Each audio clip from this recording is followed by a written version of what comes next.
As I said, I think we're going to go ahead and get started. So welcome to the 132nd annual meeting of the Parish of All Saints Episcopal Church. And for those of you who are keeping track of things like that, we're going to call it to order at 12:12 p.m. The Lord be with you. Let us pray.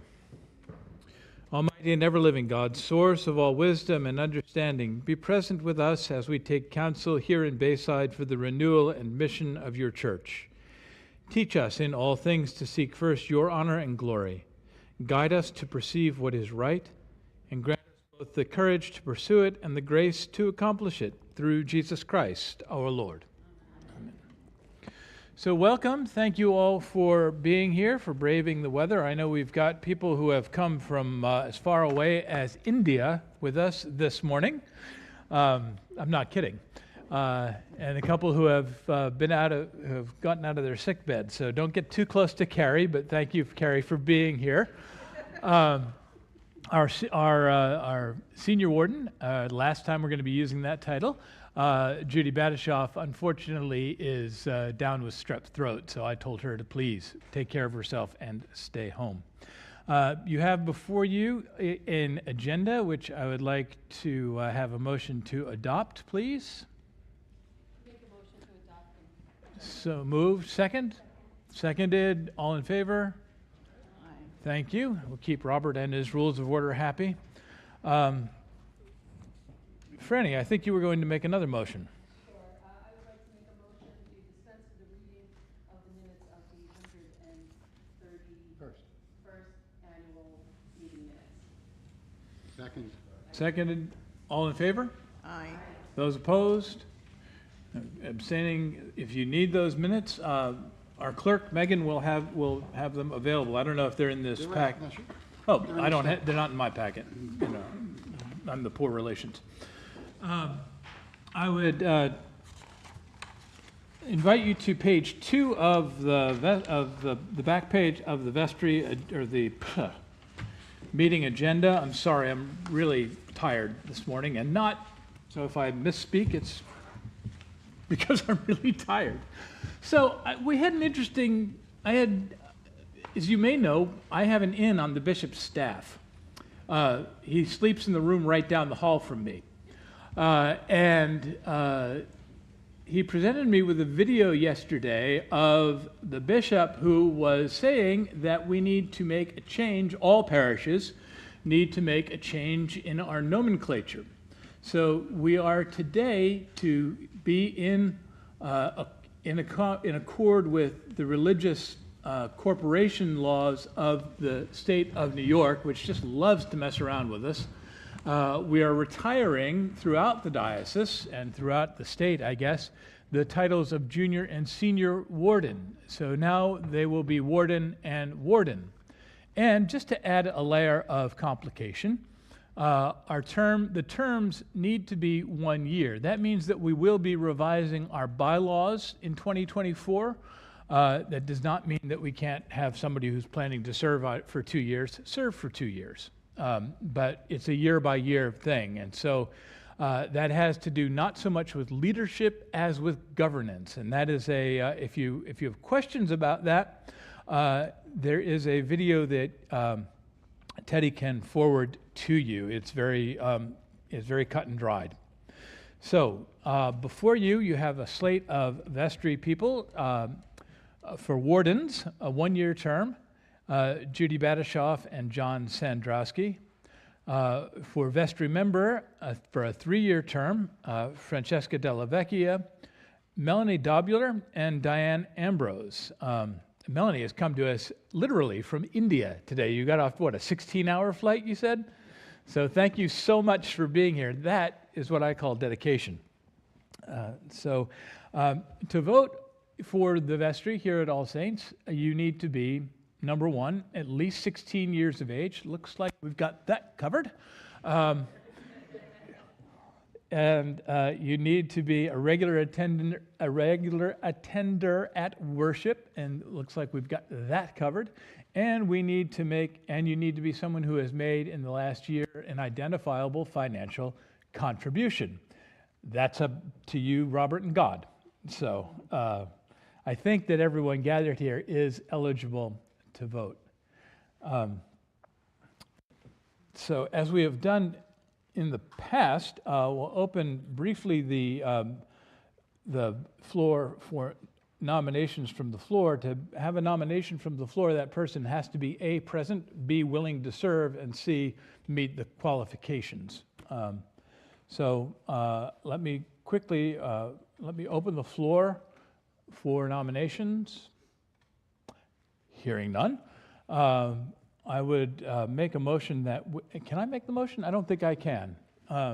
Would you make a motion to? I'd like to make a motion to accept the slate that we have on the sheet, that we all should have, right? For To the elect. wardens, for the junior warden, for the wardens, for the vestry, the three vestry members. We have a second. In favor? Any opposed? Abstaining? Thank you. That was quick, and it saved a lot of paper. And I think we have a good vestry, and we're going to keep having a really good vestry. And it's a big job, and it's important, and we sincerely appreciate it. Okay. You have, or you might have before you, my report. So I will go through it. Our total Saturday and Sunday evening attendance was 2,816 people in person. Our average Sunday attendance is 53. Our total Easter attendance was 94. Total Christmas attendance, 111. Total communion received is 20. We actually have a meeting, an agenda report from. There is a rector's report listed. Sometimes those are probably the minutes. It says rector's report. Hold on, let me take a look, see if we have one. I made 40 copies. Yeah, but they say 2022. Oh no, did I copy the wrong ones? Yes. But I have, yeah. Oh, that was over there. Oh, okay, so there is a 23 somewhere. Yeah, okay. This is how it's yours read. Oh, Is this the one you're reading from? that is the one I am reading from. Okay. We have them up here.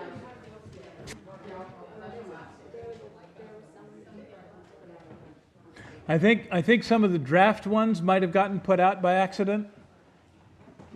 So there are new ones up there, and there are new ones. The correct one is online as well.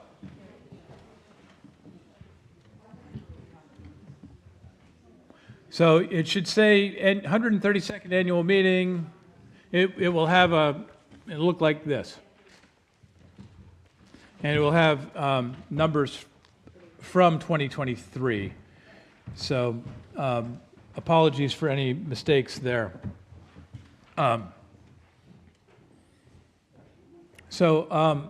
Then our Sunday and Saturday evening, and these numbers, by the way, they all come out of the Red Service Book where we keep track of everybody. It goes on your permanent record. So it's everybody by name each week. So the total number of communion received is 2,878. Some of those are repeats. Our Saturday evening and Sunday evening Holy Eucharist numbered 62. That's because we went back to our 8 o'clock service once a month. And we also had some other Saturday evening events. And our Christmas Day service was on Sunday. No, never mind. Our Christmas Eve service was on Sunday. So that upped our number of Sunday services. Sunday morning prayer services are 4. We did 3 baptisms and 6 burials. That doesn't include the burials that I did on behalf of Gleasons or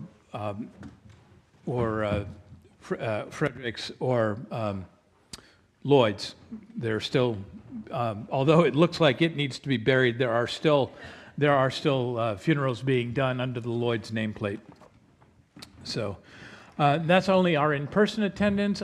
We still have a strong, solid online congregation. So a quick romp through our worship and liturgy.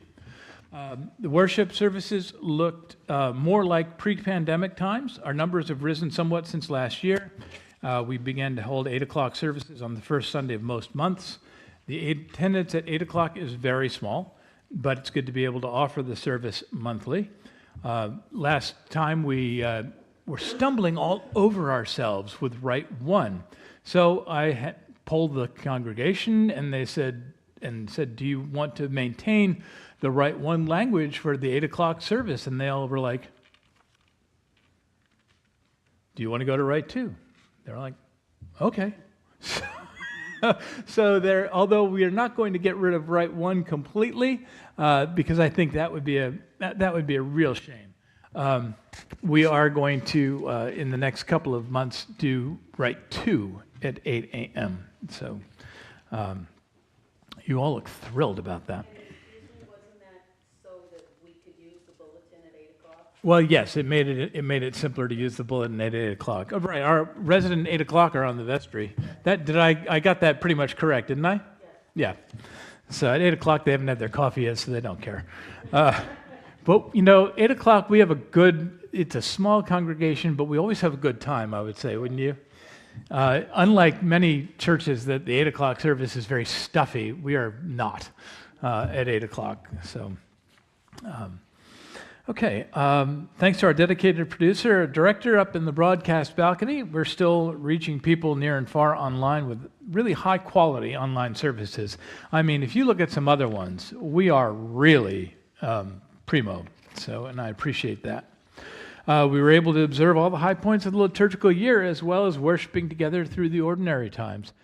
The parish family was intrepid when it came to attending services accompanied by the roar of industrial space heaters. Remember the space heaters? And the monster cables and the... So, sorry, Ted.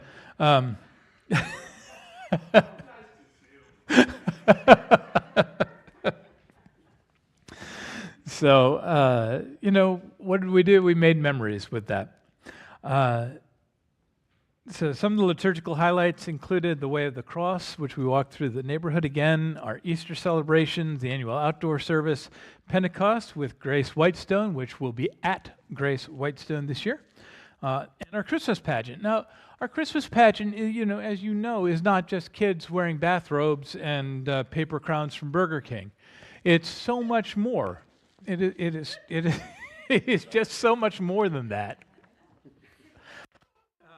It's a marvelous reflection of the heart of all saints. So few, if any, of small parishes have an intergenerational parish which joins so much of the congregation in living the story of the Incarnation. The word liturgy means the work of the people, and it happens because we come together. So I want to thank the people who helped to lead the worship each week, Christopher and Daniel Badishoff and Albert Oshiman, pretty much at this point alumni acolytes deluxe, and Samuel Park, who has jumped in and been amazing, and Bridget, and our newest servers, Emily and Hannah, who are doing a great job, and we've thrown them into the deep end of the pool as well, but they do a wonderful job. And of course, to our Katie, our talented and patient organist and choir master, he makes us sound better than we are. The choir, the altar guild, our ushers, especially Judy and John, who are absolutely, completely faithful. Now, one of the best things to happen at All Saints in 2023, and I hate to say it with her here, was to have the Reverend Marjorie Boyden and Edmonds assigned to us as our deacon. You know as well as I that her ministry and her presence among us has been a gift that has both heightened our liturgies and strengthened our parish family. Now, I like to keep her guessing, so I want to remember to thank Susan for her dozens of weeks of reading, singing, altar guild service, Christian education, everything.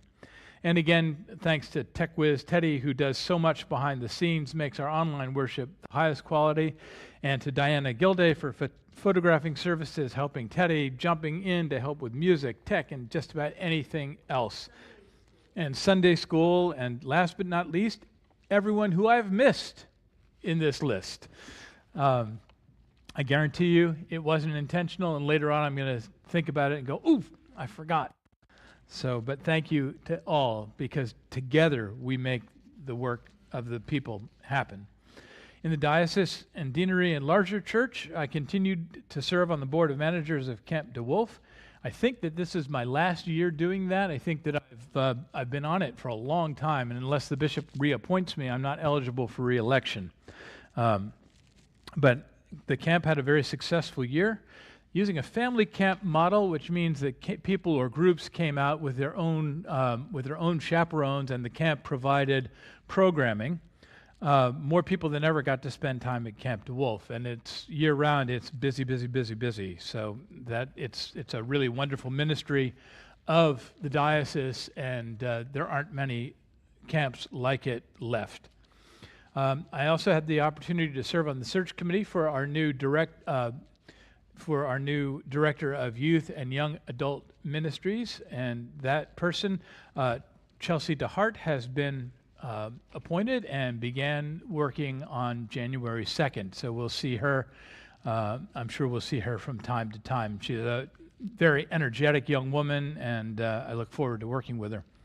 So in November, Susan and I led the youth presence at Diocesan Convention, and I think we may be helping with that again, because I'm still going to meetings from the dispatch committee. So who knew that was going to happen, but there it is. And I also continued to serve as chaplain to the Diocesan Altar Guild, and my sentence as vice president of the National Altar Guild is up in the summer of 2024. I'm not sure whether or not I'm going to General Convention with them, but we'll see. That is a wonderful group, and it's a wonderful board, and I'm so glad that I'm going not to be the membership chairman anymore, because it's not my forte. So, and I warned them. But it's an important group, because it is something that reaches beyond. It takes us from parochial, again, even past diocesan and up into a national level. And the more that we do that, the more we embody being the Episcopal Church. We are not Congregationalists, and being the church together is important. There's a ton of stuff on buildings, administration, and personnel, but this is a short version. I said this last year, but it's truer. It's even truer this year. I would not wish the job of landlord on anyone. You may know, and I think you know, that Mosaic Church has not paid rent since May of 2023. Robert will talk more about this, I'm sure. But we have, with the help of the diocese and with legal counsel, done our best to work with them, but to no avail. Left with no choice, we began eviction proceedings, and they are to, quote, vacate the building and surrender the keys on or before March 31st. And while they have defaulted on rent, they are at least paying utilities, and that's part of the separation agreement as well, that they continue to pay those bills. So I can tell you that we have tried and tried and tried and tried and tried, and it just is to no avail. The 40th Avenue side of the building, the surgical west end, actually the south end, it was repaired and painted, and a handsome new sign, which is a memorial for Reese, was installed. A gift in memory of Shirley Lally that is making it possible for us to see in here today was donated there. So that was fixed and upgraded the lighting in the church and the common room.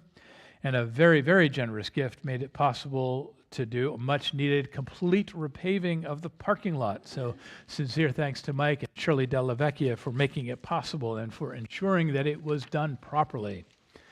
As you know, we've got a roof that needs replacing. It's on hold, and the roof is holding. Your vestry will be working on that problem throughout the year.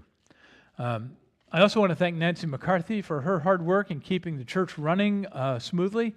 Nancy's in on Fridays, but keeps up to date on myriad things, much of which is the building.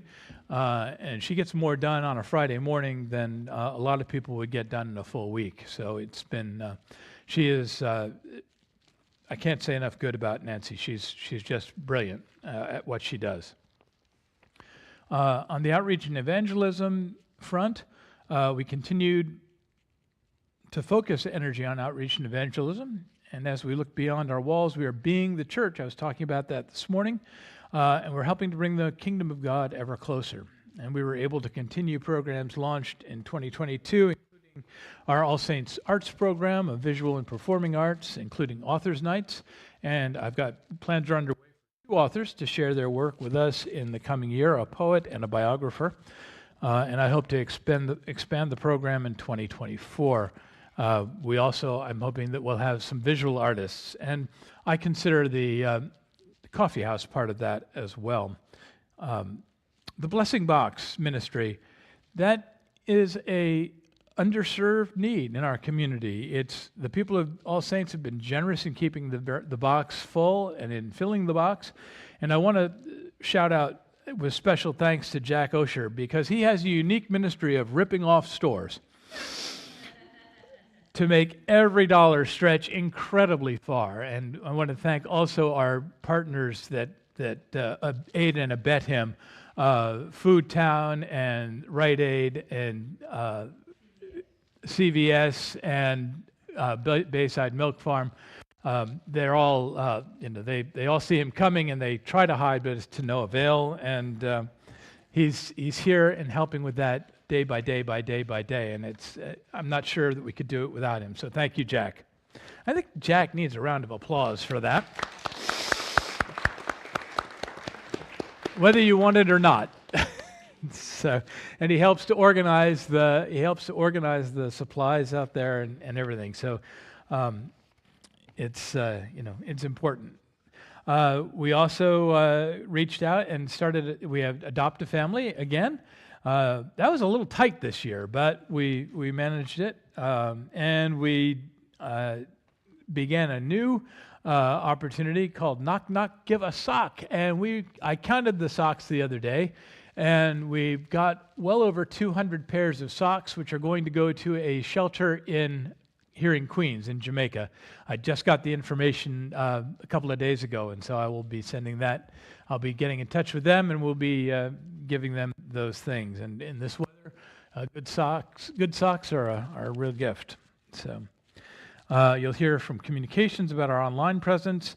The thrift shop reopened in 2023, thanks to Karen Friedel for keeping this outreach going, to Matisse Ford, who unfortunately has had to move away to go and help a family member down south, to Rose, to Jack, and to Kem, all of whom are faithful on Thursdays, but Karen especially, who is culls and displays and makes things happen as well.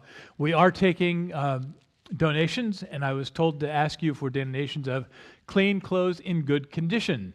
So, as my mother always said, don't give away what should be thrown away. It's not easier to give it to the church than to throw it away, although some people seem to think so, judging by what comes in some weeks. So stains, not for us. Put them in the clothing boxes in the parking lots. I think they sell them by the pound or something. So we want to do good stuff. And so thank you, Karen. Is she here? No. Did you want to say anything about you had a number? Okay. Did I get what you wanted me to say?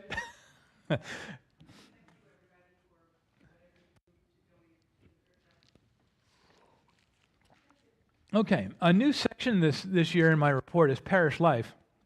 And I think most of the following may be covered in other reports. However, when I handed my report to my proofreader last night, she said, you forgot this, and this.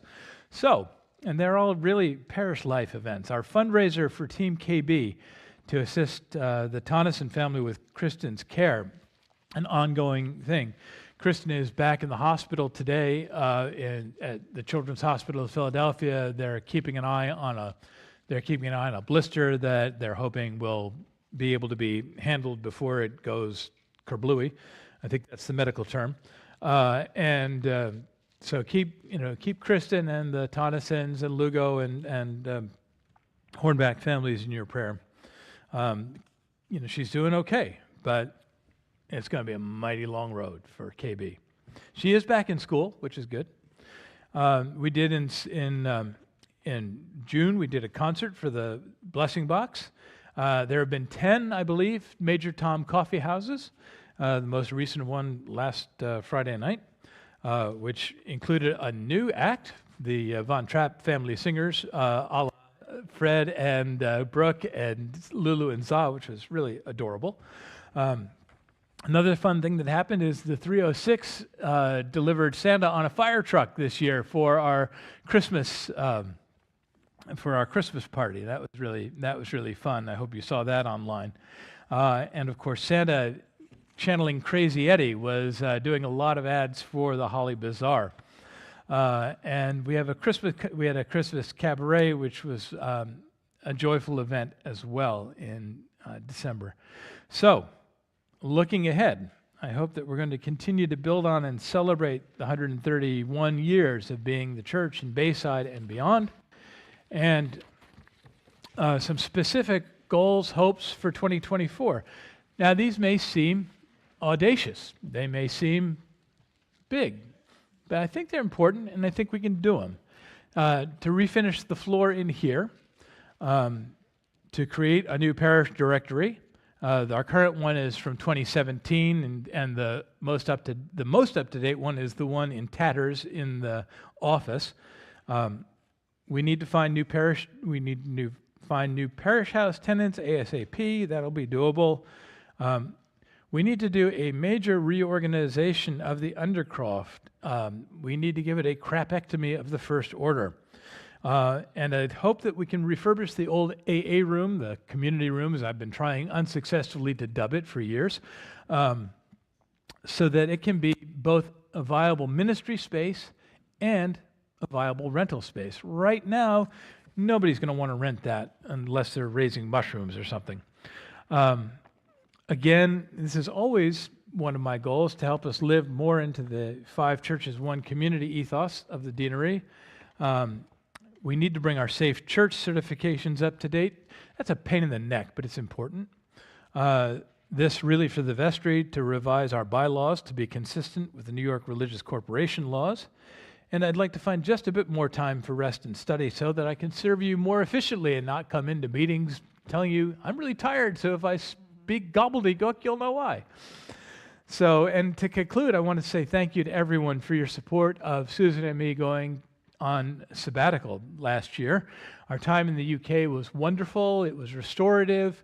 To walk in the footsteps of, the great names of Anglican history, to be in the great buildings, to worship with the music of the choirs for evensong, to be part of harvest festivals at St. Paul's in London and at the little church in outside Balmoral in Ballater with King Charles yet, was wonderful. So it gave us some ideas, and you'll get sick of hearing me talk about, both of us probably talk about our time over there. Thank you to everyone who made that possible, to the wardens, to Deacon Marjorie, to Teddy, and to all of you. We have a challenging year ahead, but as I was talking about in my sermon this morning, I have no doubt that we're going to meet each of these challenges. We're going to come together for the next annual meeting this time next year, an even stronger parish church. It took more than a global pandemic to stop us. It took more than losing our boiler to stop us. We're not getting stopped. We're going to be growing and continuing. And I'm so excited about our young people, our 20-somethings, are really stepping up and making a difference in this church. So we're we're going to stand back a little bit, give them their head, and see where we go. So, thank you. Any questions for me? Can you just clarify the undercroft? The undercroft is beneath us. It's the long hallway that is beneath us. It goes from one end of the building to the other, and it's the hallway, and it's also the mechanical equipment rooms, and then the AA room is if you go down the stairs there. It's where the vendors were for the Holly Bazaar. So that was easy. And we also know that the staircase to that is in the back. The staircase to that is in the back, and the other staircase to it is by the door to the common room. We are sitting in, here's how it worked. We're sitting in 1892. The narthex, I believe, is 1963. I believe you're sitting on 1963 pews. I believe that the pews in the choir and in the balcony are the original pews, or at least from an earlier renovation. So underneath us is still 1892. Half of it was dug out. Half of it, Teddy can tell you, is still a crawl space that is filled with dirt, and that's how he ran many of the cables for the sound system, which is, it was really above and below the call of duty. He says never again, but yeah, there's a reason we used to call the Columbarium Chapel, the Chapel of St. Lawrence, the Black, because he and I, when we were pulling the old stuff out of there are wonderful pictures of us looking like Victorian chimney sweeps. So, nothing. Yeah. Maybe. Farmland, yes. I think it was just farmland. It was given to us by the Lawrence family, and when we're in the common room, we're in 1910. And that was a freestanding building until I think 1967, when the office wing joined the two buildings together, and in 1941 the parish house was built. So now you know more than you wanted to know about the timing of where we are. Yeah.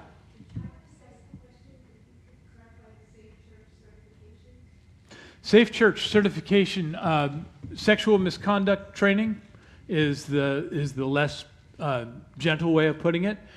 If you have a key to the church, you are supposed to be taking this training.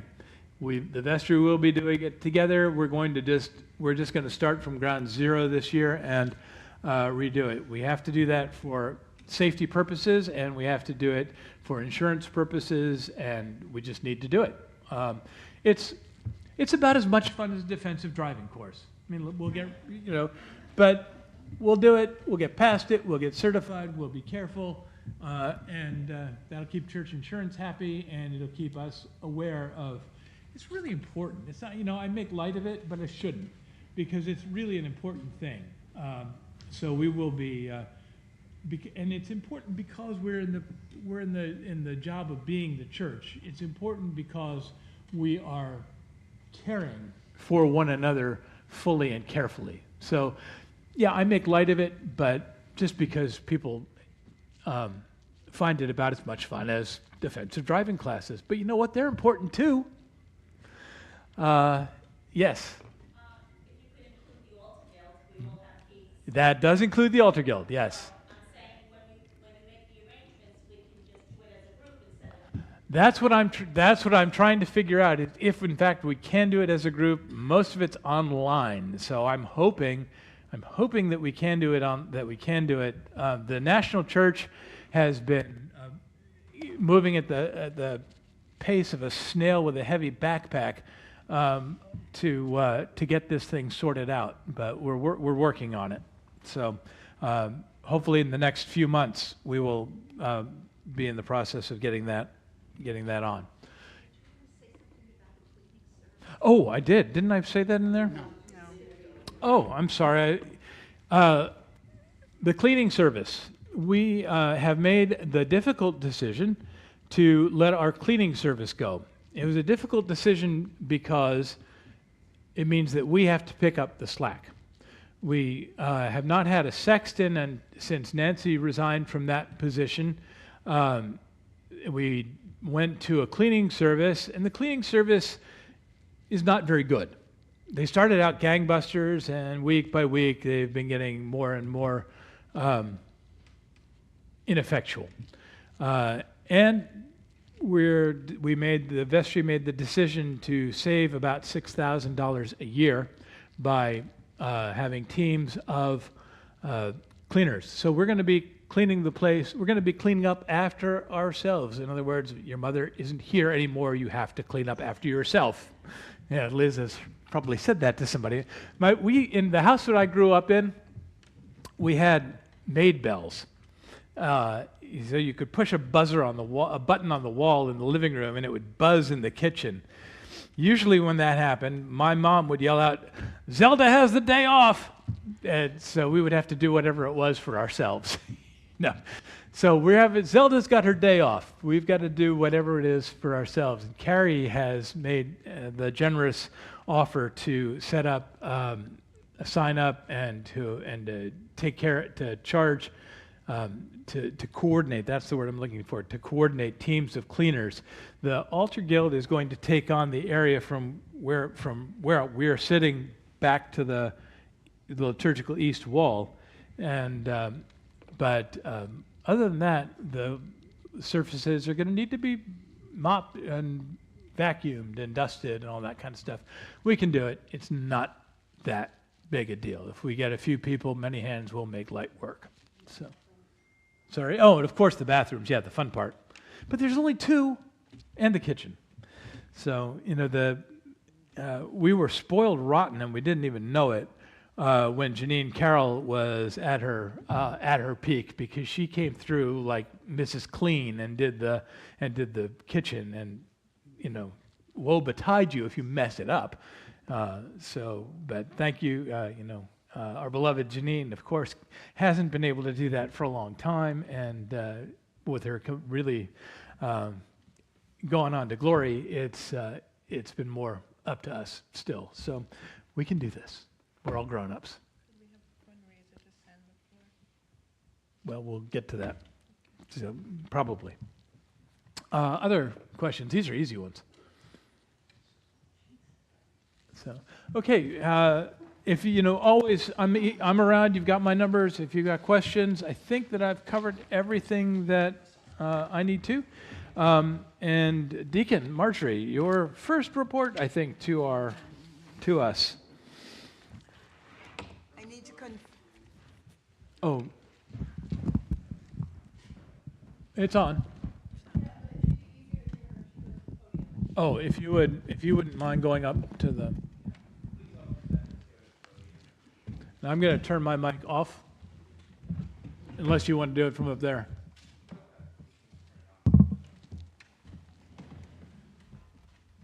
This is what I bring to read to all of you, just kidding. Good morning. It is so good to see all of you here, in spite of the weather. The church is thriving because of all of you. Why?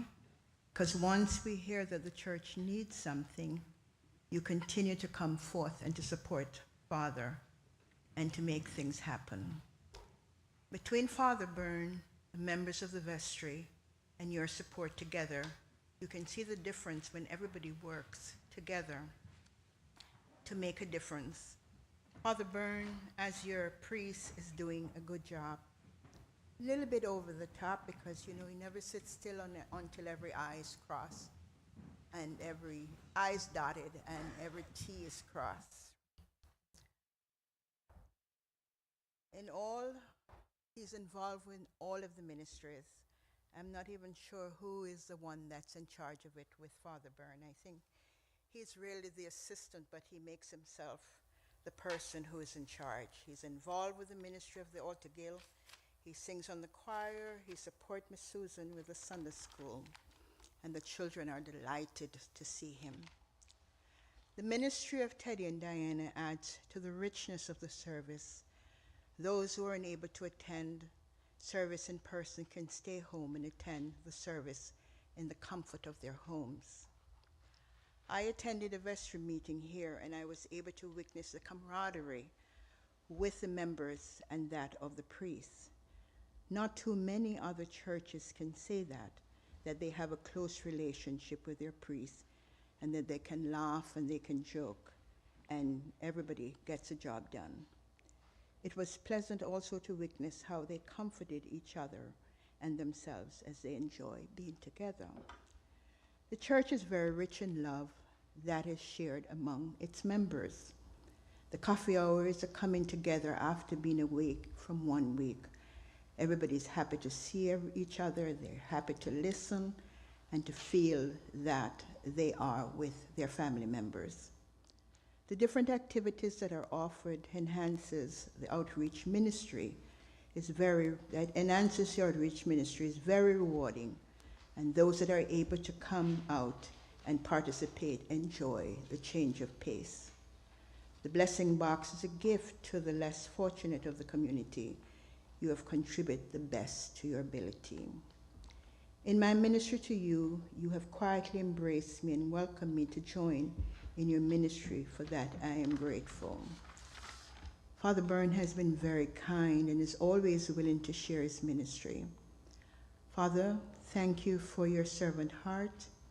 Both Miss Susan and yourself have embraced me and my family. For that, I am grateful.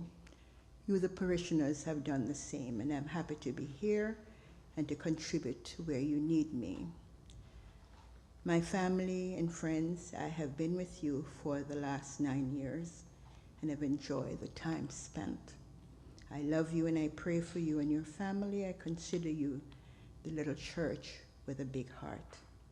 God bless you and your family. May we continue to have his light shining upon you and give you his peace. Amen. Thank you.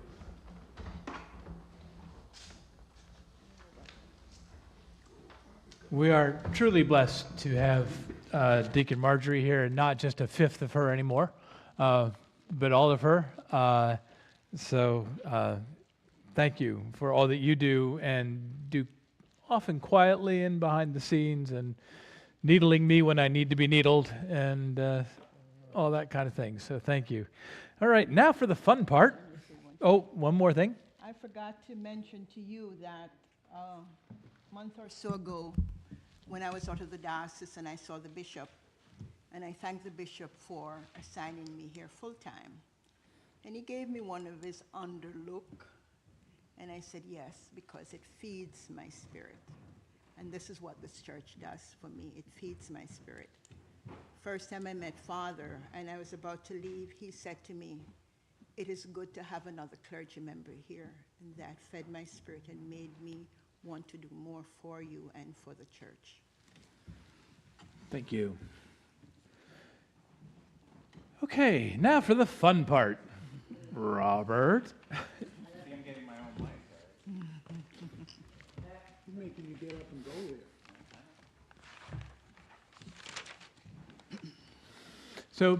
So Robert is going to give the treasurer's report, and he will be presenting to you, not asking for a vote on, but presenting to you the 2024 ministry plan, aka budget. The way the church works is that the vestry makes the budget, votes on the budget, passes the budget, and we pass on the information, but we don't pass the budget as the annual meeting.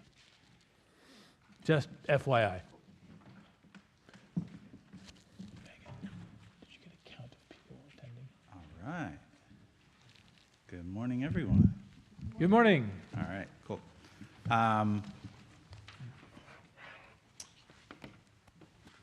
You know, it's funny. I had an old boss one time. I remember going up to her office and saying, "Hey, we've got a problem," and she responded, "Robert, there are no problems, there are only challenges." So, and it just stuck with me because that was just the outlook. There are never any problems, there are challenges. So I think that's kind of like one of the things that I always kind of bring to this role, is that, you know, trying to have a positive outlook. Anyway, so let's talk about the year that was. So 2023, I think if you've read the summary, so as you can see, our revenue, 224,900, but our expenses higher than the revenue, 349,751. So we actually closed this year in a deficit of $124,851. I think we had projected a deficit of $35,000 last year. So, kind of took us by a shock. But I think, as Father mentioned, I think the situation with the Mosaic Church, I think, has caught us off guard. I remember standing here last year and we were talking about, things seem to be on track. We're heading in a good direction. And then, like we said, around May, that all kind of went upside down. And then everything has kind of gone down since then. But that's to say, interestingly enough, though, as we lost that income, we still made, we got a pretty good amount in. Some notable items to look at, offerings. Pledges and offerings were up 3% compared to last year. So as Father mentioned earlier, we're kind of going back to our pre-pandemic numbers, which is good. I want to take a moment and shout out kind of the thrift shop and miscellaneous events and the Holly Bazaar. They were a rock star this year. So the thrift shop, I think by itself brought in like $1,300. Holly Bazaar did really well. So that category actually came in over $6,000 over last year. So I think it represented 71 or 79.1% increase over last year. So, that's good. We're finding alternative ways to actually, bring in funds to the church. Again, because of the Mosaic situation with the parish house, overall, parish rentals, we did see kind of like a bump in the church because I think the Glee Club used it and paid it for a year in advance. But we did see rentals down, not surprising. It's like 56%. So our overall revenue was down 26.1. But again, I'm really encouraged by the offerings number because considering what I think we projected our pledges and offerings to be, pledges and offerings projected at 90. We came in at 90,255, so just over. Loose plate, of course, because we're back. Loose plate definitely up.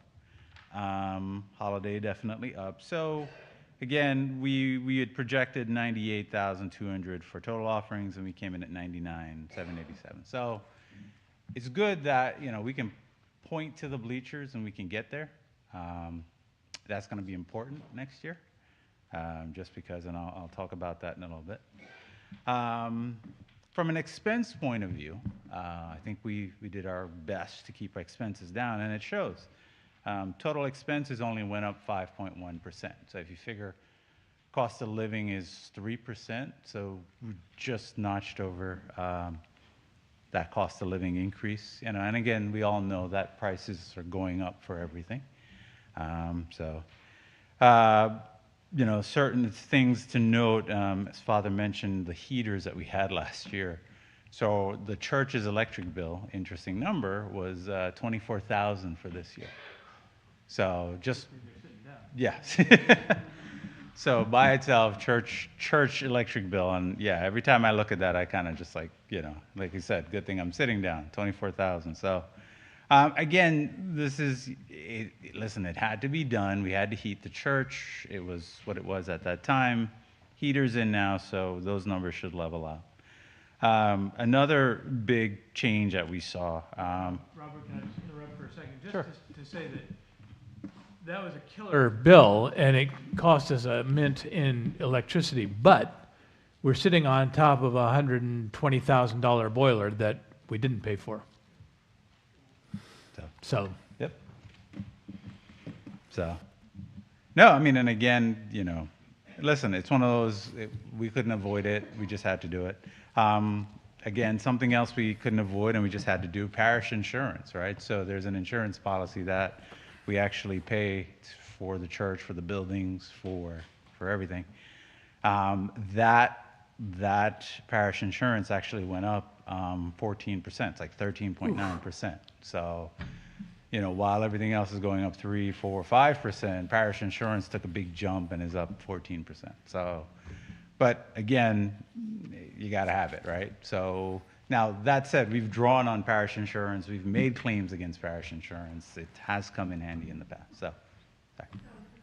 Just to clarify in my own mind, the boiler was not on the insurance, correct?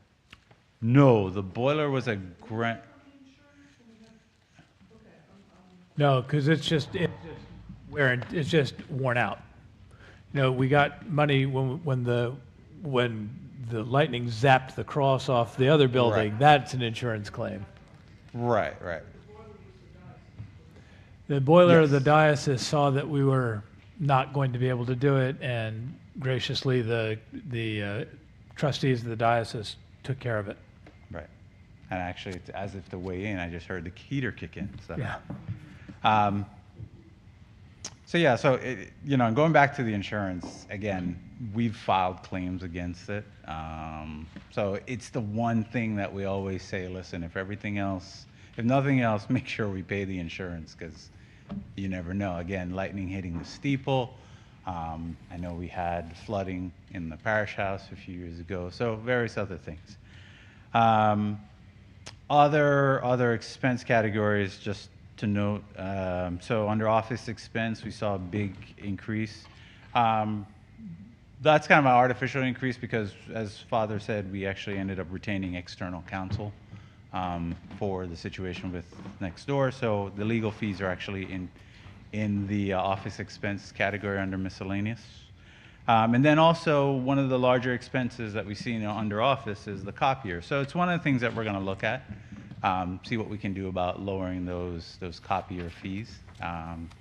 One thing we always say is weekly when we do our programs, we try, it's kind of like one of the first things people see about All Saints. So, at the same time, while we're trying to manage that expense, we're also trying to put our best foot forward to any visitors or potential parishioners. One other category that we saw increases in is parish life. So I think stewardship and hospitality are up, and all that says is that, hey, listen, we're back. We're hosting events.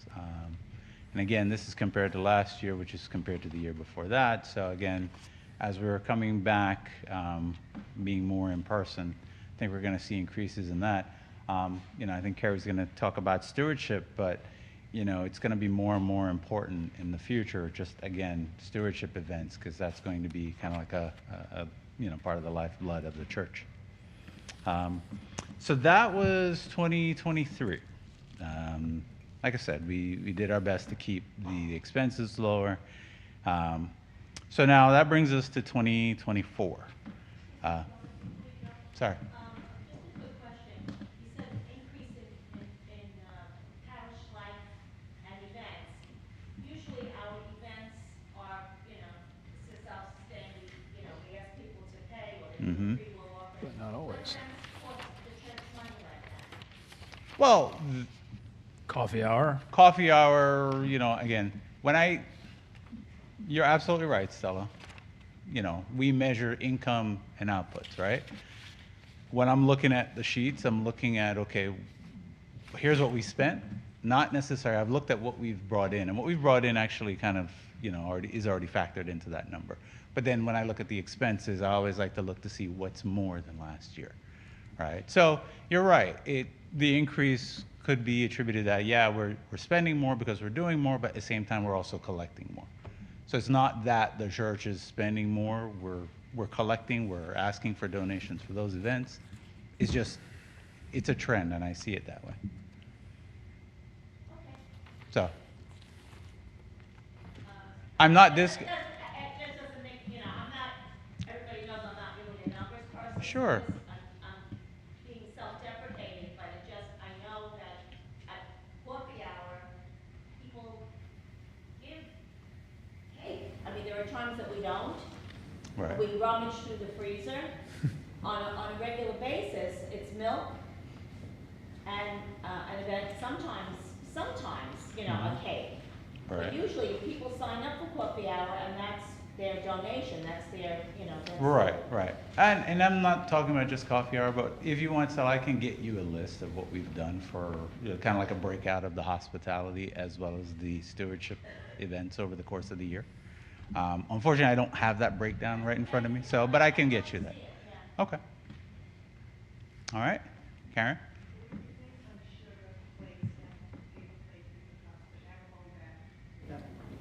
Things of that nature that the church had to pay for, and now Okay. we're gonna use the, whatever, you know. The China. the Okay. Coffee cups, you know. Robert, can I just give an overview of like what we're doing? Sure. So think of it this way. Can you do Like, it? You're using coffee hour, and a lot of the events we do are self-sustaining. However, for every coffee house we have to have, you're turning the lights on, you're turning the heat on, so there's expenditure attributed to that just, we may be collecting more, like, absolutely, but just to host all those events has tied-in events, and you know, we're saying the average cost of living went up 3%, but I'm sure you all looked at your Con Ed bills, and I know for a fact Con Ed over the last 3 years has gone up 33%. Yeah, but it's not So broken down. Yeah, so Robert's gonna get the breakdown, but the way to look at it is, yes, there are tangible items like cups, paper plates, the cakes that are brought in, the stuff we save, because we don't eat it all, yay. But there are non-tangibles that don't necessarily reflect, so it's great that we're having all these events, and it's awesome for ministry and everything, but it does mean an increase in outgoing expenditure that is not necessarily seen right up front. The Con Ed bill is a separate line item. Right, So no. all that stuff is included in that item. Right. You can't include it also in parish life because no one's doing a breakdown of how many hours. I don't want to be picky, but I'm saying from where we are sitting here, you know, everybody does what they can do, but when you say that it increased, everybody participates and offsets Right. a lot of the expenses that the church does for fellowship and parish Okay. life events. Okay. A lot of people donate money to offset the whole thing. Yeah, I think you put your finger right smack on it by using the word offset. And that's what we do. We offset. We don't completely cover, I would say usually. So, and not every event is a fundraiser, and nor will it be. But most, you know, many events are, and but not every event is. It's just, you know, it's the life of the parish and making sure that we are doing what we do best around here, which is hospitality. So yeah, I mean, there's Robert. He can find you all kinds of good numbers, so that'll probably answer your questions. But I think when we realize that it's mainly offsetting rather than absolutely covering, I think then we're getting close. Okay.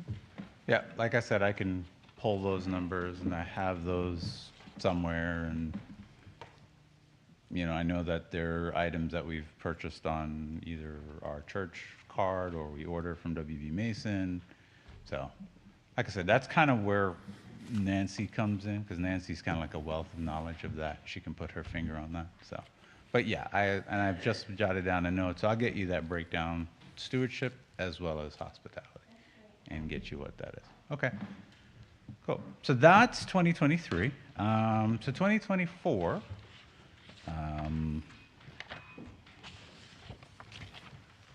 I hope you've all had a chance to review the budget. Couple things I want to talk about. So as we can see, and everybody went right to that last line in the budget, 2024. And as you can see, we're projected as a deficit of 184,600. Right? So, which means we're going to be in the hole. Based on this budget, we're going to be in the hole 184,600. Now, I think I've always been you know, I've always tried to bring a sense of hope that, yeah, we're doing this, we could do this better, we should try and do this better. And I think that's kind of what we're really going to need for the next year. On the budget itself, the first page, line number 25, I have the income from the parish house, and as you can see, that's highlighted and it's blank. All right, so. So I'm looking at the. No. So there's a document that has all the budget, says at the top. At the top it says revenue. Says revenue, but it says accounts and then budget. So it's a 8.5 by 11 sheet of paper. All right. So on that, as you notice, under revenue from the parish house, I have nothing there, just because at this point, we don't know when that tenant's gonna come in. And because of that, you know, we're, like I said, it's leaving a massive hole in our income. Now, I said this a couple years ago, you know, we are an organization that we should be able to support ourselves without the parish house. Parish house should be gravy, not the main course or not a side dish. But it is what it is. It's the reason why we started renting out the parish house in the first place, is because we needed to supplement our income. So that said, I think this just demonstrates how, you know, the risk with the risk associated with that philosophy. So again, I think this year it's really going to be up to the parishioners of All Saints, not just in pledges and offerings, but you know, I know Teddy, Diana, and our events committees, they're always putting something together. I think I've seen us do some really radical new stuff just out of the blue. I remember the Christmas in July, we just came out of nowhere with that, and that did very well. So I think more events like that. I think we're gonna have to kind of dig deeper, try and put on more events, do more community outreach. Carrie will talk to you about stewardship. We're gonna have to do more to grow our parish, right? So yeah, it's going to be, you know, again, going back to my old boss, challenging, all right? But you know, as we've said before, we're at 131 years.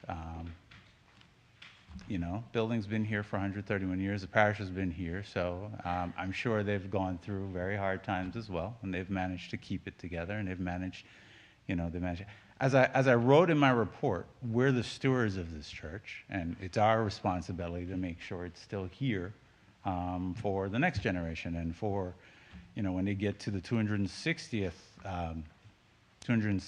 year of operation of All Saints, it's, you know, we're going to be part of that legacy that got it there.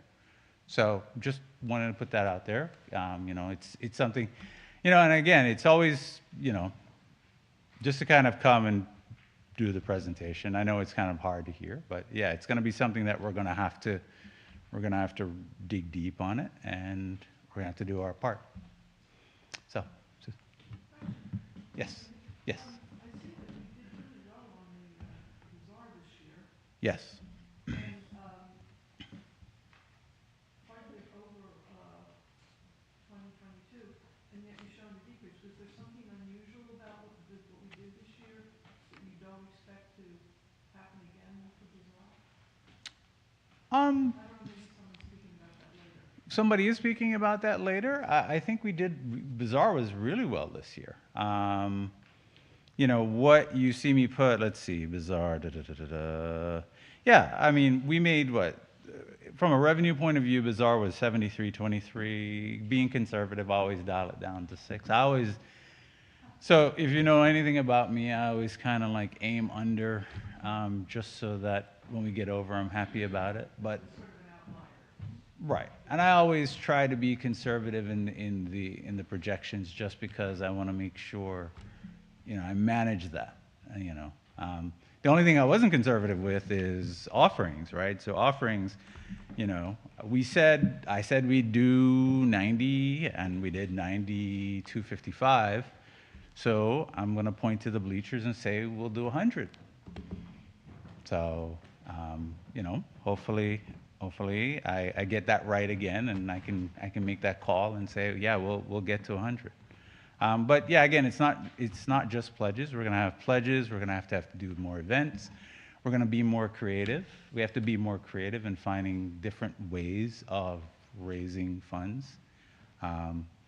You know, I was talking, you know, we were talking to someone earlier about, you know, how the vestry, it's a different vestry, it's a new vestry. I think it was Diana, I think. Yeah, Diana, we were talking earlier. And yeah, it's kind of like we have to, you know, we can't look at it, it's like, oh, we've always done it this way, or things that we've done. We have to try new and different things because, you know, we have to, it's a way for us to kind of change that. And, you know, we're at that point where we're going to have to kind of pitch in and do a little extra.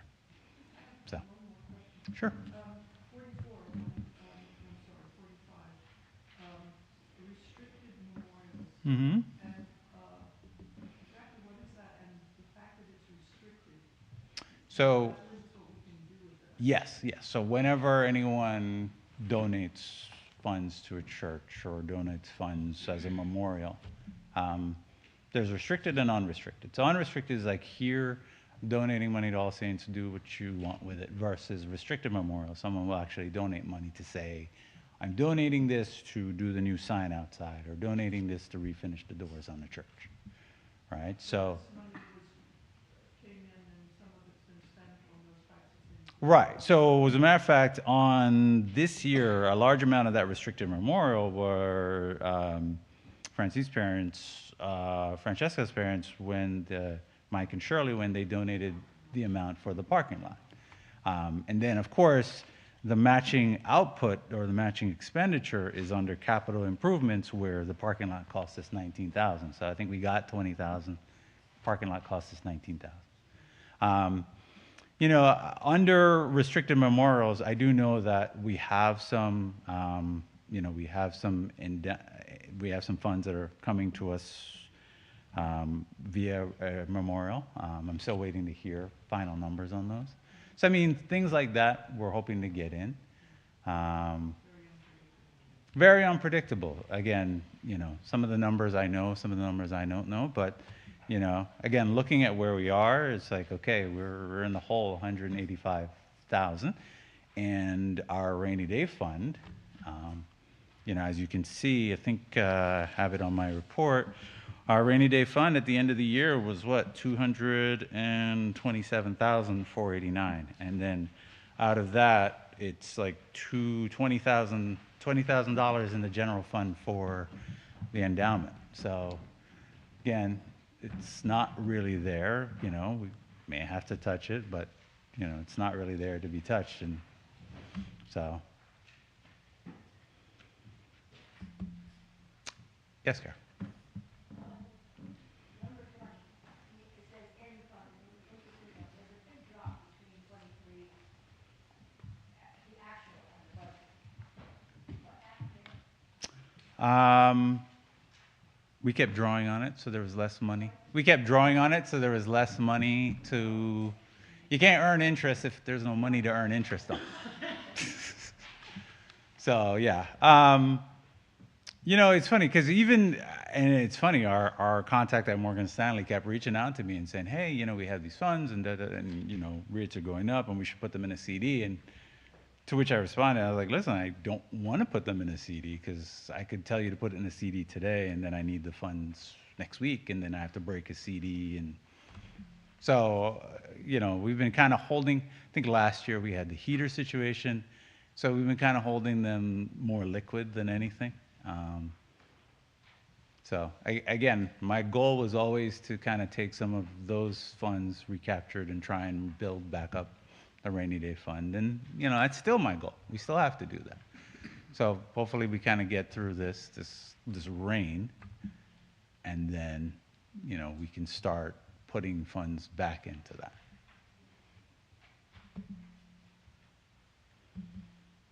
Any more questions? We've got the diocesan altar guild treasurer, and we've got our altar guild treasurer talking to our parish treasurer. So, so any more questions? All right. So I'll stop bumming you guys out, and we'll move on to the next report then.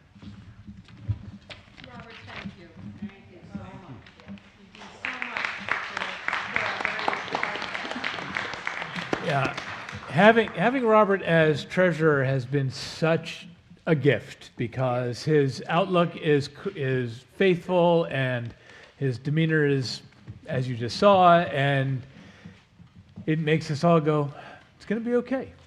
So now we've been doing this for a little over an hour, and our newest vestry member is going to give us a super quick stretching exercise. Having just come back from India, where you were doing how many hours of work with the yogi? A whole lot. Good morning. Does everybody know Melanie Dibler? No, who are you? Yeah. We've only known her since she was, you know. Yeah, come up to the mic, please, Melanie, so we can hear you and Teddy won't yell at me. Okay. Hello, good morning. Forgive me, it's a little past midnight in India, so I'm a little jet lagged at the moment. But let's do you want to do sitting? Whatever floats your boat. Prefer sitting or standing? Let's stand Let's for a stand. second. Okay. Yeah? Okay, first. I'll stand here. Okay. All right. So first, let's just roll the shoulders back. Just roll them. Wonderful. Up and back, up and back. And then let's just do some neck rolls. So bring the right ear towards the right shoulder and down. Tuck the chin towards the chest. Ear to the other shoulder, all the way up. Do it really intentionally. Bring your ear as close to your shoulder as possible. Tuck the chin. Good. Do one more round. And when you've gone one way a few times, go the other direction. Try to stay present with the breath as well. Focus on the inhales and the exhales.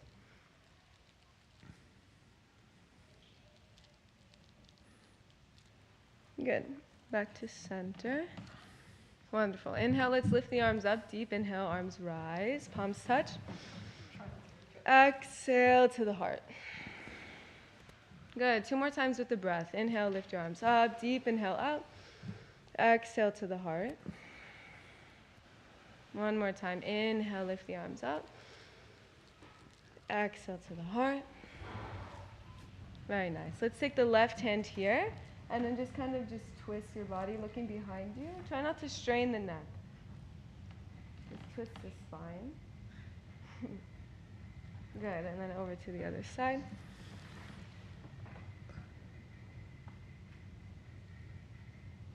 And back to center.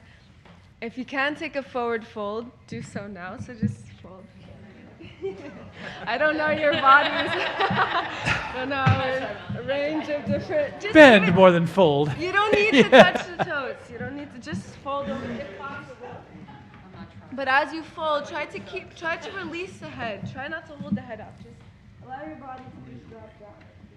You don't need to go far at all. Just try to avoid holding the head up. Keep the chin tucked, sway from side to side. Just feel the stretch in your hamstrings.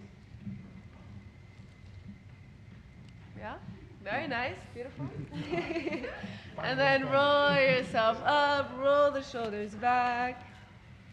Good. Let's conclude with 3 breaths together. So you can hold your heart, hold your belly, and just focus on the inhales. Feel your belly expand as you take an inhale. Okay? So take a nice deep inhale through the nostrils. Inhale. Exhale, release. Good. Okay, 2 more. Inhale deeply. Exhale, release. 1 more conscious breath together. Inhale. Exhale, release. Okay. Thank you. Calms you right down, doesn't it? We probably will be. So that brings us to our Holly Bazaar / events report. So I've got, so hang on, your cohorts are coming. And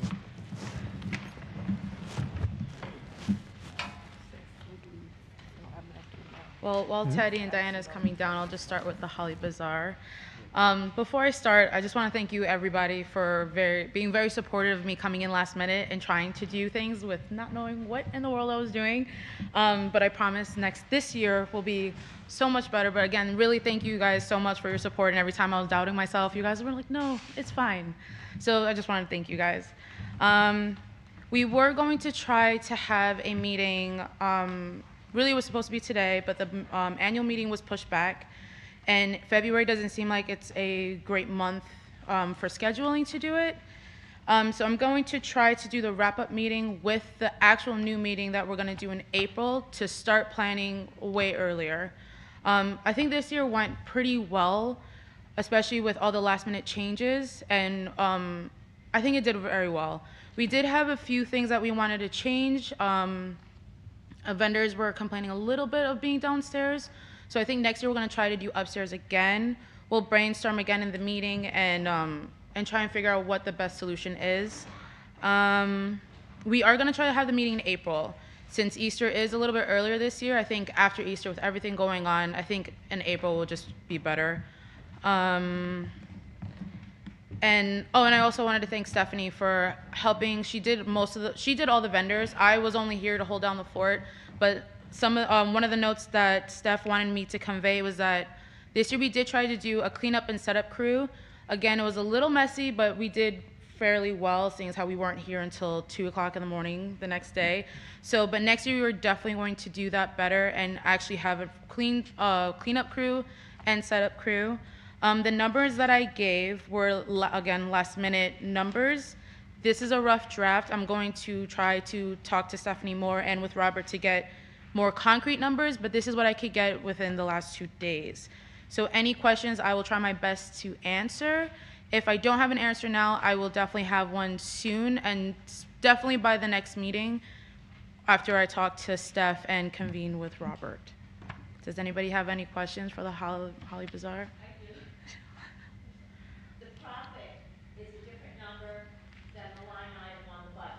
Yes, I didn't get.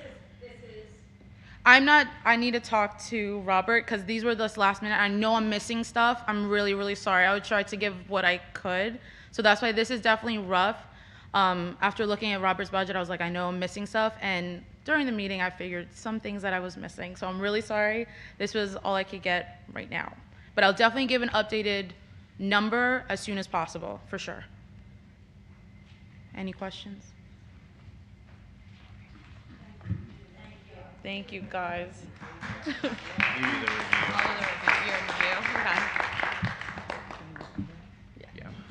We stood behind you, so you get to stand.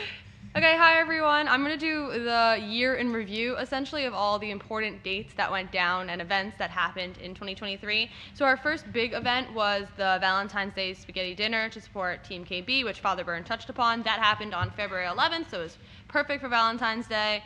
And then there were obviously the services, Ash Wednesday, the Lenten services, Holy Week, all that stuff. We had the Good Friday morning retreat on Good Friday, which was April 7th this year. Easter Sunday was April 9th, and we had the big Easter egg hunt after that, which all the kids enjoyed. Then on April 23rd, there was the Altar Guild Recognition Sunday. On May 21st, there was the Bayside Glee Club Spring Concert. That's what I had. I had Altar Guild Recognition Sunday on April 23rd, so that's the date I was given. Postponed until this year. There we go. That explains it. But then on May 21st, we had the Bayside Glee Club Spring Concert, which was held here. Then May 28th was Pentecost, which was also held here. Then on June 4th, we had the outdoor service, which was followed by the church school picnic. Oh, the concert was the day before. The concert for the Blessing Box was held on June 3rd. That raised a lot of food. It was a good time, even though it was very cold out that day, ironically, for a Sounds of Summer concert. On November 10th and 11th was the Diocesan Convention, which had presence from All Saints through Father Byrne and Susan, and Teddy working with the diocese. Then the Holly Bazaar, as we all know and just heard lovely about, was December 2nd, and we had the Holly Bazaar luncheon the day after, which was so generously donated to by friend Alekia. Then December 10th, we had the Bayside Glee Club Winter Concert, which featured the singers from the Mary Louis Academy, and that was a great experience. The Men's Glee Club also went to Mary Louis the week after, so there was a presence at both. Then there was the Christmas Cabaret on December 17th. That was the second annual Reese Ritter Memorial Christmas Cabaret. And then on December 22nd, we had the Christmas pageant, dress rehearsal, and church school Christmas party, which had a very special visit from Santa Claus. So those are all the major events that happened in 2023. Some of them were fundraisers, some of them were just events to have events, and which is good. You need a mix of raising money, but you also really need a mix of just, we're going to have these events. We also, it's not listed on here because it's the 2024 event, but it happened before the annual meeting. Last Friday we had the first game night, and we're going to try to do those, what was it, quarterly? We'll touch on those. Yeah, we'll touch on that with Patty. So I'd like to draw some attention to this. So this is the 2023 important dates. Doesn't matter. You don't have to look at it. All you have to do is just see it for a second. This is our 2024 important dates. We have doubled our events for this year. So there's going to be a lot more opportunities for friendship and fellowship, and I'm going to just kind of give you an overview. Some of this stuff is tentative, and some of it is just being announced now and might be subject to change. So coming up on February 11th, we're going to have the Pancake Breakfast. That's always a fun event. Ash Wednesday services will be at 7 a.m., noon, and 7:30. I believe 7:30 will be the one that we live stream. We only ever live stream one of those services because they're the same. The Valentine's Day Luncheon, which will be a fundraiser, will be on February 18th. Either February 16th or 18th, there will be a coffee house. Kind of in the same vein, on March 8th, there's going to be a Paul Simon tribute concert led by the Espenshade brothers, specifically Jeff Espenshade. On March 10th, theoretically, we will have Altar Guild Recognition Sunday 2023. Now we'll do it for real. I'm doing the date. Holy Week this year is early. It's in late March, the 24th through the 30th, with Easter Day being March 31st. Then we're going to see on April 12th, which I believe is 2 weeks after Easter, on a Friday night, again, family game night. This will be a spring edition. We hope to get some more people out at it. This first event really went well, and it was fun for people as little as 2.5 to people in their 60s. So please do come. There's something for everyone there, from board games to youth group games to, we can bring out some video games if we'd like to. It's whatever you bring, the better it is. The week after, I believe, or 8 days after, we have a tentative community flea market. More information on that to follow, but another good fundraising opportunity there. Deanery Pentecost service will be May 19th. We knew that. The Bayside Men's Glee Club concert will be the same day, so we'll have to carpool back from Whitestone to get here for the Bayside Glee Club concert. June 7th, we'll have our summer family game night. We'll hopefully do some outdoor games for that one. And then that same weekend will be the outdoor service and picnic. We're not planning to do the summer concert again. While it did bring in a lot of nice food and funds for the blessing box, it was really poorly attended. So I think we're going to try to think up another event maybe for that Saturday. But we'll get more from Major Tom and friends as well. Later on in June, we're hoping to do an outdoor Disney movie night, which will be another great event for all ages. We'll do it early enough so that it's dark out, but also early enough that no kids have to stay up way past their bedtime. And then it's funny, Robert mentioned this in in his report, because we're hoping to bring back the Christmas in July fundraiser event, but rethought for an in-person only event, or a hybrid event potentially, but with an in-person focus. So much more on that to come. A working title for it is the Holly Bizarre, as opposed to the Holly Bazaar. Okay, we could do that too. Maybe we'll get an appearance from our favorite Santa Claus there. I don't know. Yes, Crazy Eddie Santa can come in with the fire truck Santa. That would be fun. Dueling Santas. Yeah, and Father Byrne has not said whether or not he is willing to get pied in the face again, but I think if we raise $5,000, we can get him to get pied in the face again, whether he wants to or not. Yeah, I think that's a good selling point. That might be. You can put me in a dunk tank. So that is in July. It's recorded. That's true. We are being live streamed. Hello, people at home. Let me break the fourth wall for a second. And then we're going to take the month of August off. Probably get a coffee house in there or something, but a lot of people are away. And so we're going to come back with a bang, though, for our first welcome back weekend. Maybe another movie night, a game night, potentially. More to come on that. But keep that weekend of September 7th through the 9th free, because you're going to want to be here. Family game night, September 27th, tentatively.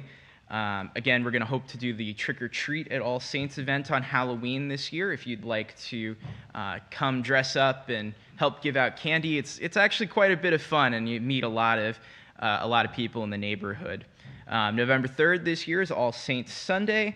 Diocesan Convention is the 14th and the 15th, so if you're looking for me, don't. Christ the King is November 4th. And that'll be the Thanksgiving Day service as well. Family game night will be November 24th, maybe? 24th, yes, that's right. We've got family game night listed for November 8th. And then, of course, the Holly Bazaar is on December 7th this year. We have a lot more time to prep for it in December than we did this year. Bayside Men's Glee Club concert will be December 15th. The Christmas Cabaret, assuming our conductor and our pianist are available, will be on December 22nd. And then, once again, we'll have the pageant dress rehearsal and church school party on December 23rd. Kids start getting Go Tell It on the Mountain ready now. So, the three of us have spent quite a bit of time in kind of a sidebar trying to help come up with some new events or potentially revitalize events. We don't have a committee chairman. That's kind of a hard role to fill, and I'm not sure we want to fill that role. But if you would like to help come up with events and work on events, please speak to us, or just keep us in the loop, because that'll get us into the communications report, where we get all of the word about this stuff out. Can I sit for this? Yes. Okay, because I have to. You guys are good. So. I'd just like to say a word Unmute. about one of the upcoming tentative things. I think I'm on.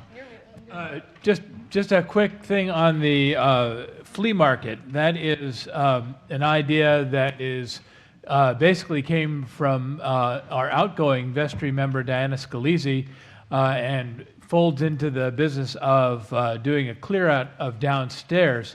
Some of the stuff from Elsie's Corner has been there since Elsie was a little girl.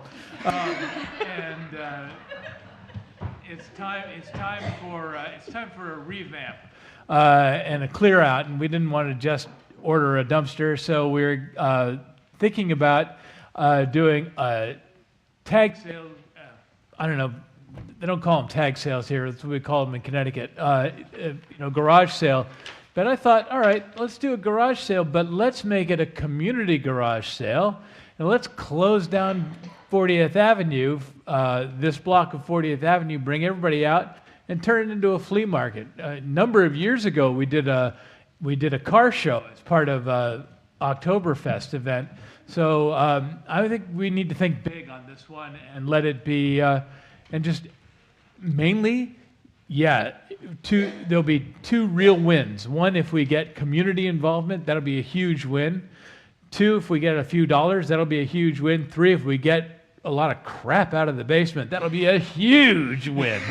And that'll give us an opportunity to make even more money on Elsie's Corner when we have fresh new merchandise. So if you're thinking about being interested in that, I'm probably going to be spearheading that unless I can palm it off on somebody else, and we'll. Yeah, I saw that. So we'll.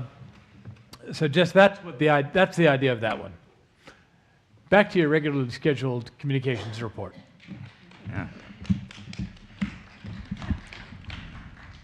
Okay, so Communications report, I'll try to be brief with this because you can kind of see the numbers for yourself. Some notable projects, we continued our weekly service live streaming with the exception of like a week or two somewhere. Special event live streams and audiovisual support for all our various events we continued to do. Event promotion, including the Santa Claus Holly Bazaar marketing. The All Saints Advent Calendar series made a return again this year, and the Sunday School Living Water series made an appearance on our YouTube channel. Here's some information about our website. Just a quick reminder about the website. So the primary purpose of our website is to be used for a way for people on the outside to discover All Saints and its ministries. That's the main goal. When I work with parishes on this in my 9-to-5 job, I will say things like, well, think about a high school. If you're going on a high school website, how is that content written? It's written for 8th graders coming into high schools. And I take a lot of the same ideas when I'm developing parish websites like ours, which is kind of becoming a template website in a way for some additional website work that's actually going on in the diocese now. So All Saints, or St. Paul's in Patchogue, Long Island, actually has a site that looks very similar to ours because I built it for them, kind of based off of our site, but because of how much they liked the way ours looked. The secondary purpose of the site is to be used by current parishioners so that live streams, photos, resources, and other media can easily be accessed. And here's some some totals for 2023. Just about 15,000 page views total, a little under 6,000 unique visits, around 4,000 first-time visits, and about 2,000 returning visits.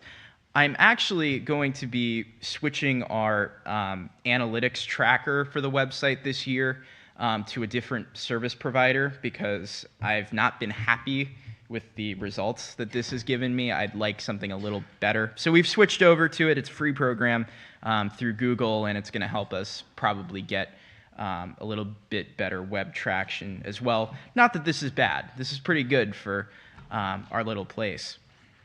On YouTube, this is home to all of our live streams and most of our pre-recorded videos, the kind of longer form things. As I said, like Sunday school videos, the Advent calendar was partially housed on here, and of course all the live streams. We gained 20 subscribers in 2023 to bring our total up to 107. We had 86,000 some odd impressions. That means that we were in someone's feed about 87,000 times. That's pretty good. And our total views were around 6,000 for the year, or 5,500. And you can actually see the breakdown and how much of that came from live streams and how much of it came from videos.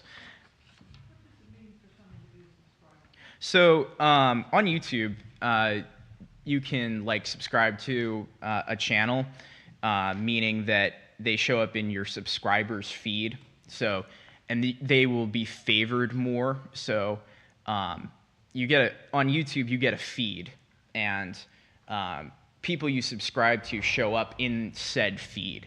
The more people you're subscribed to, the more channels you're going to see on there. So we have 107 people that have said, yes, I will subscribe to All Saints. So we'll get favored in their feed, and we show up in their subscriber box. I'm sure that some of it is church members, or at least church members from a distance, going by the numbers, but 107, I would argue that that's probably more than just people here. And there are actually some like demographic and geographical breakdowns that you can see.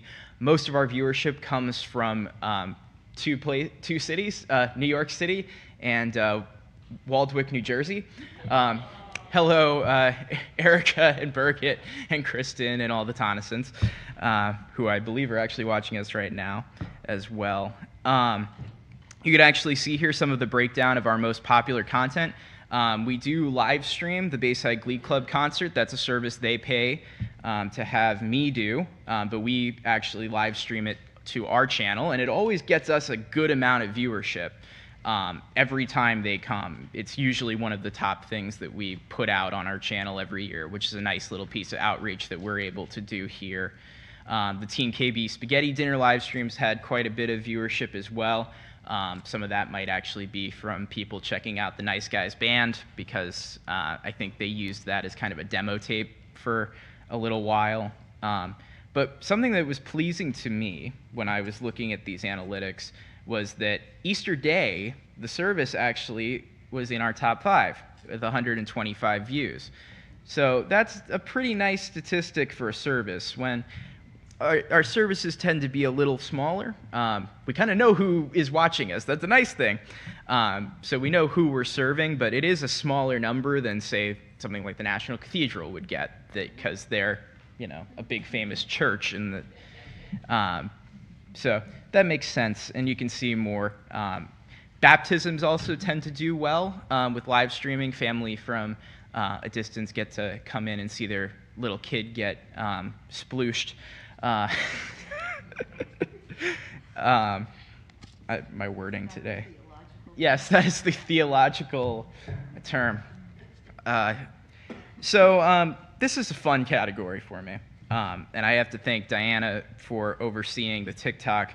But TikTok, oddly enough, despite being only about a year old, is actually our most popular social media by quite a lot. We have 807 followers on TikTok. 810 followers on TikTok.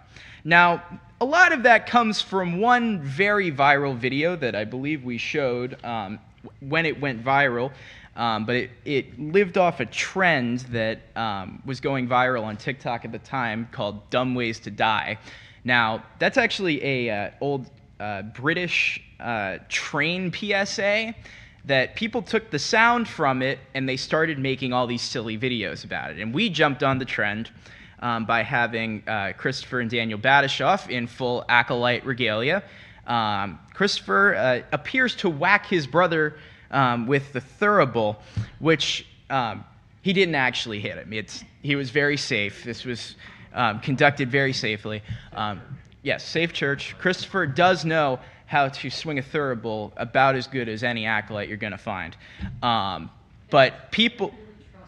Every time I watch him, I'm like, wow, I wouldn't go behind my brother and sister.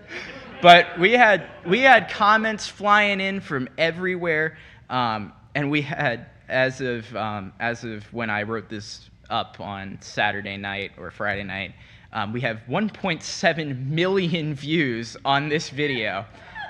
And that actually, that you can see where that number kind of comes in, but on basically everything else, we have 37,225 views on TikTok. So definitely a New Year's resolution is going to be upping our TikTok use, because it's a very powerful tool that, by the grace of God, has fallen into our clutches thanks to the sense of humor of a lot of people around the world. And you can see all the likes that we've had in the comments. Facebook and Instagram, I added a little bit more content because this tends to be where we get most of our traffic.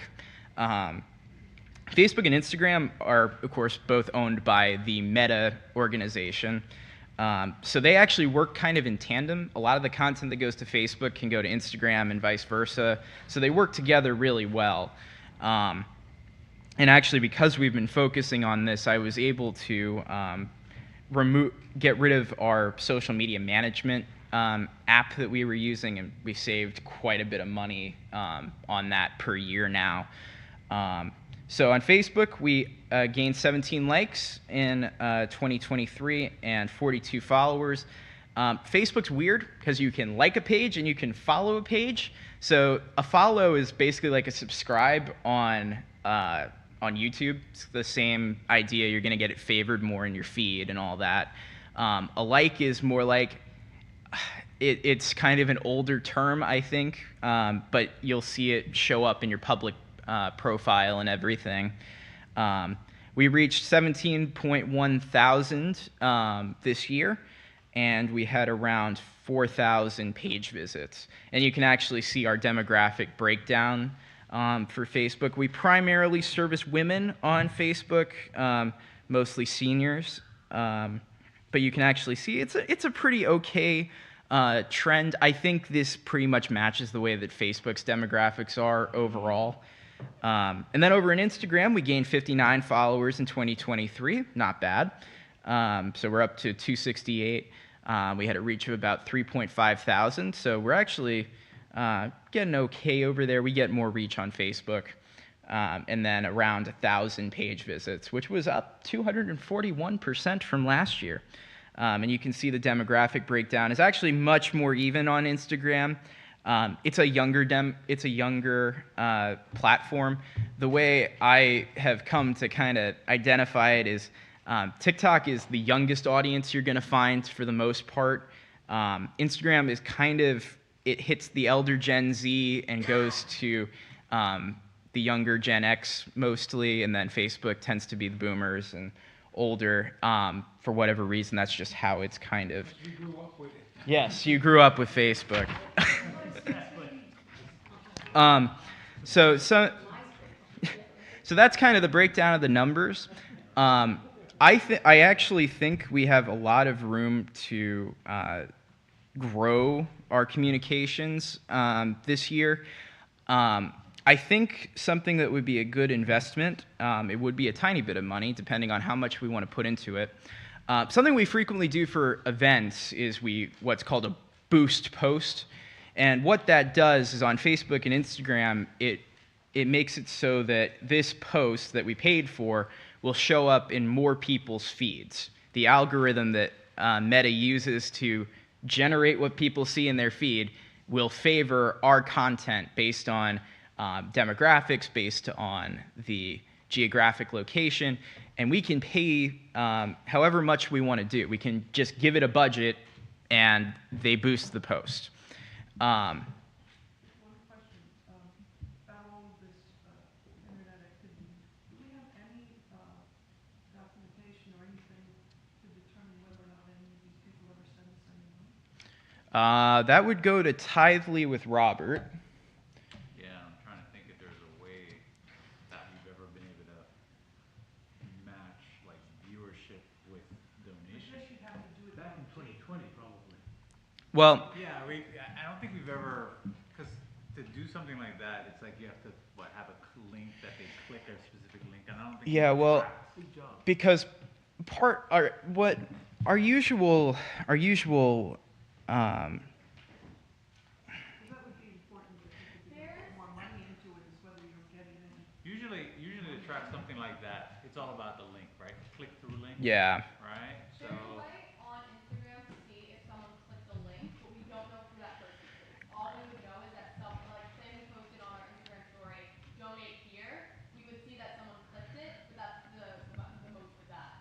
But what I was gonna say is that we haven't particularly done like a donation campaign online, which would lead to more of that. Most of our content on social media is focused on getting people in the door or getting them to watch a live stream. Now, with that being said, on every live stream at the offertory, we have a graphic that goes up that directs people to our website and tells them where they can donate. And we ask them very politely, very Christianly, that's a word, to make a contribution or to keep their pledges going. And that all goes through our Tithely website that is tracked. And that's how we were taking credit card payments at the Holly Bazaar this year, actually. Can you connect that to your viral TikTok video? Probably, well, not. That's probably not the way to go about that. What I was going to say was I think we should think about starting a couple of social media campaigns. My thought is to focus them around some of our major liturgical days, so Ash Wednesday, Easter, Holy Week in general, but to create essentially advertisements with the intention of hoping to bring some people in the doors. And at the diocesan level, we actually did a post around Advent that was trying to focus maybe some people that have been dissatisfied with some more conservative forms of Christianity that might have felt displaced by moves their church had made. And diocesan level, we were trying to create an advertisement that would welcome those people here. In the Episcopal Church, we welcome a lot more people. We're a very inclusive denomination. And that's actually, I think, something that we could play as a strength here as well, because we're a very inclusive congregation. If you look at any of the pictures we post, none of them are staged. But my favorite picture from this year was our Christmas pageant group shot. And you look at it, and you can see people from different countries, from different backgrounds, from different ethnicities, not even people necessarily even from Bayside. We are a very diverse group of people, and that's a strength, because that is a way to say, okay, there are people that look like me, or there might be people that think like me, or people that went through the same experiences. And it goes back to the hospitality thing. But if we were able to take that and somehow make it work on a broader scale to bring people in here, that might help solve some more issues. Not necessarily financial, but bringing some people in here and spreading the love a little bit more. So that would be my goal for this year, is to kind of look into that and see where it leads us. And of course, more event promotion, and trying to find funny videos or things that might just make us be a little more recognizable on a bigger stage. So that's the communications. Any questions? We want to see Christopher and Dan. I don't have TikTok, but I think that would be great to have it posted in a coffee hour. Okay. And we can really, You can enjoy it, sure. We can make that happen. Jay. I was going to say something else. I think another way to get the message out about All Saints, when we're talking about Ash Wednesday and Good Friday services, people will call an Episcopal church randomly, close to their home. And I would be willing to do this. Father can write the script. I would be willing to change it for each holiday, so that when people call, there is actually an updated message. Come join us for Easter. Services are. Good Friday services are. I think that's really important. I do that. I already do that. Okay. I never heard it updated. I just hear All Saints Church, you know. But for each holiday, it would be, I don't know, I think it's a good idea. No, I do. Okay. Jack, you had something. We're going to come back to the blessing box. It's got its own presentation. So enough for me for now. Now we probably need another stretching exercise. Thank you, Teddy.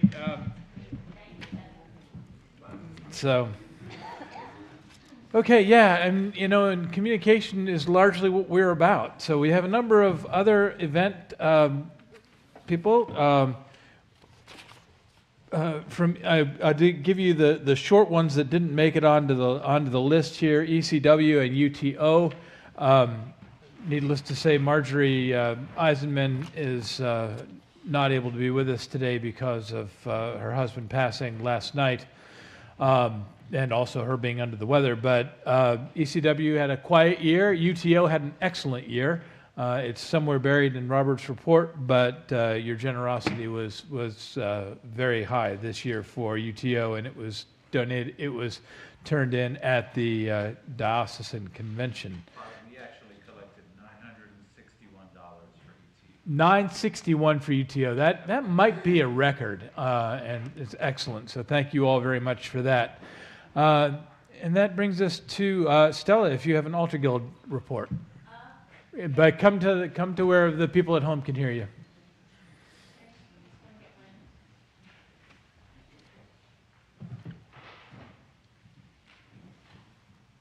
I don't have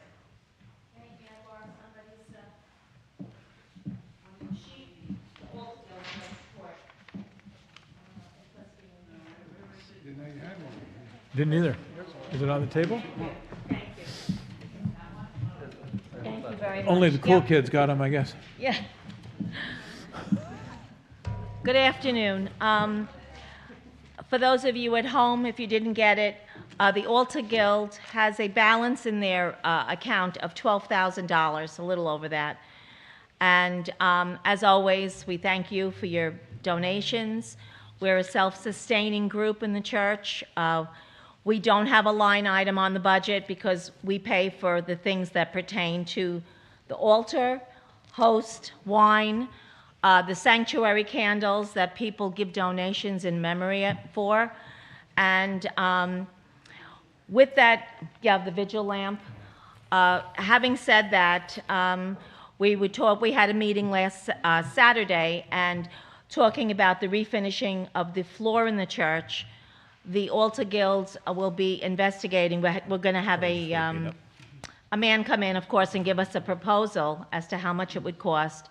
And part of this balance here of $12,000, we will be giving towards the refinishing. I don't know where the other money will come from, but that will be some of what we are going to pay for.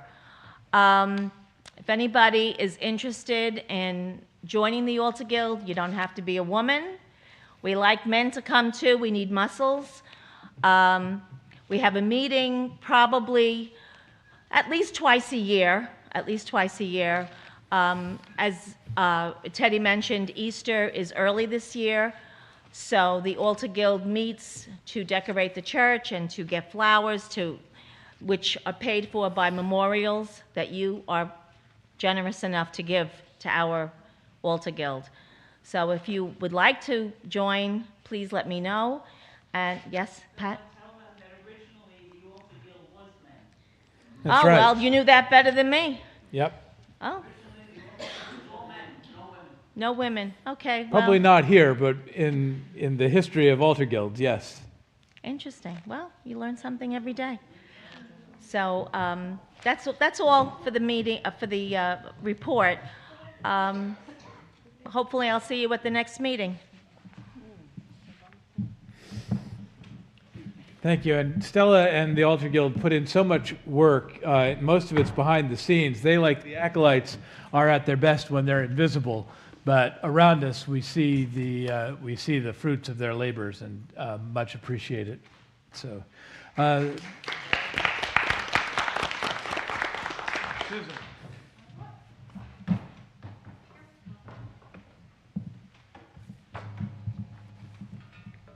Well, I'm privileged enough to be able to speak to you every Sunday about what we're doing with the children's ministry at All Saints. And so I think you're pretty familiar. You know that we actually do a lot. Our children's ministry is for children, but it's also the ministry that the children give to us. Children are part of the fabric of this place, and they have been for many years, and they give something every week. And we're just so fortunate to have our children with us. And I know that I can look forward to big smiles from lots of children every week, and to me it's very important, and I think it is to all of us. So here at All Saints, we use music, we use art, we use stories, and we use play to help children live out the church year, to experience it. And we're very inclusive. We are as inclusive as the United Nations, I would say, and we're so lucky to have that, to have children who speak many languages, and you're going to get a chance next Sunday to hear them speaking a little Swahili, so look forward to that. We also have an extremely multi-generational program that's grown up. We're very, very fortunate that we have young adults now who have mostly been a part of this parish since their childhood, who are giving back. They're with us, and they're working with our younger children so that we have something very, very unique, I think. Our Christmas pageant was made up of people who were 2 all the way till I won't ask how old. And because it was everybody was represented, and that just doesn't happen everywhere. We're very, very lucky about that. We have many special days during the church year that we celebrate. The Christmas pageant being one, but also, of course, our Easter garden that we make every Good Friday, and our Easter egg hunt that everyone looks forward to. We celebrate Pentecost. Last year, we had our big Pentecost banner project that actually was deanery-wide. We had our children doing it, but we also sent out banner kits, and the children in the other parishes in the deanery also made banners, so it was lovely to see that during the Pentecost season and, of course, on the day of Pentecost. We all look forward to this annual Sunday school picnic with the outdoor service that builds a lot of memories. And of our candle mass service that we do every year that children are growing up doing too, musically and in terms of crafts. But many things all through the year, and of course our, what I'd like to call our family sermons that Larry and I do on a regular basis, and including a lot of children's literature, connecting children's literature with Bible stories and with the liturgical year. So, but all of this can't just happen because of what I do or what Larry does. We have to thank our Katie, who is very generous with his time rehearsing with the kids, not just at Christmas, but during the year. Of course, Diana, who has a tremendous gift with children. I think we can all see that. So we're very fortunate to have her. And Teddy, who his imagination fuels a lot of what we do, so that's great too. Iris, who is right there, a little bit behind the scenes, but supporting a great deal of what we do in many, many ways. And Carol King. Is Carol here? Here she is. Who? You belong over there. Well, Carol quietly organizes the big cake sale drive, which helps to offset some of the cost of running a Christian education program. She has helped us in many ways. But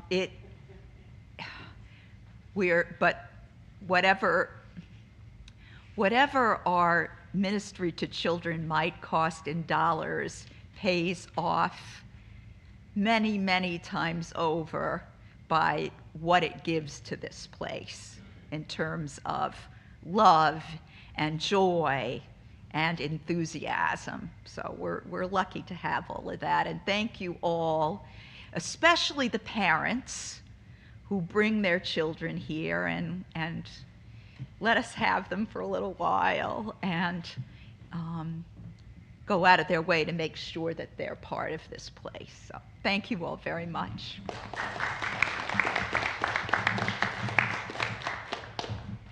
We thank you too. Yes. And, It's my pleasure. and also, they grow up to be future vestrymen. They do. We've got 2 Virgin Mary vestry members. Who knew? There you go. Let's see. Carrie, would you, outreach, I think we've covered outreach pretty well. Carrie, do you want to say anything about stewardship? No. Stewardship, it's about time, talent, and especially treasure this year, but also that time and talent thing's coming in more and more. So our senior warden, no longer senior warden, but just warden, her report is filed by title, and our former junior warden, now our warden, is going to report for both I'm of going to you. report for both of us. All right, good afternoon, all. As you know, if you can read in what AKA boss lady, I affectionately call her, you know, and she's the boss, and I can make sure she has it. We talked about the blessing box you got. She's very good. We've seen stuff. Just today, this afternoon, there was someone else that came into the church saying needed some help. So evidently, we are doing good. We are reaching out on that. KB spaghetti dinner, excuse me, yeah, that was great. Us helping ourselves. You know, it's a shame we had to do something like that she's got, but we did help ourselves. Hopefully, we never have to do that again, but who knows? If we need to do something, we need to. Stewardship, that's Kerry's put out. But really on stewardship, flip the card over on the back. I'm calling it talents, right? Talents, we need help. Especially now, we're going to be doing things for ourselves. One of the things is those can lights, you guys all of us have a couple questions why they're not working. Well, we got it down to the circuit breaker in the back. Yes, I'm pretty good at wiring, but on the airplane, I got diagrams. I don't have diagrams to help me to get from that circuit breaker box to there.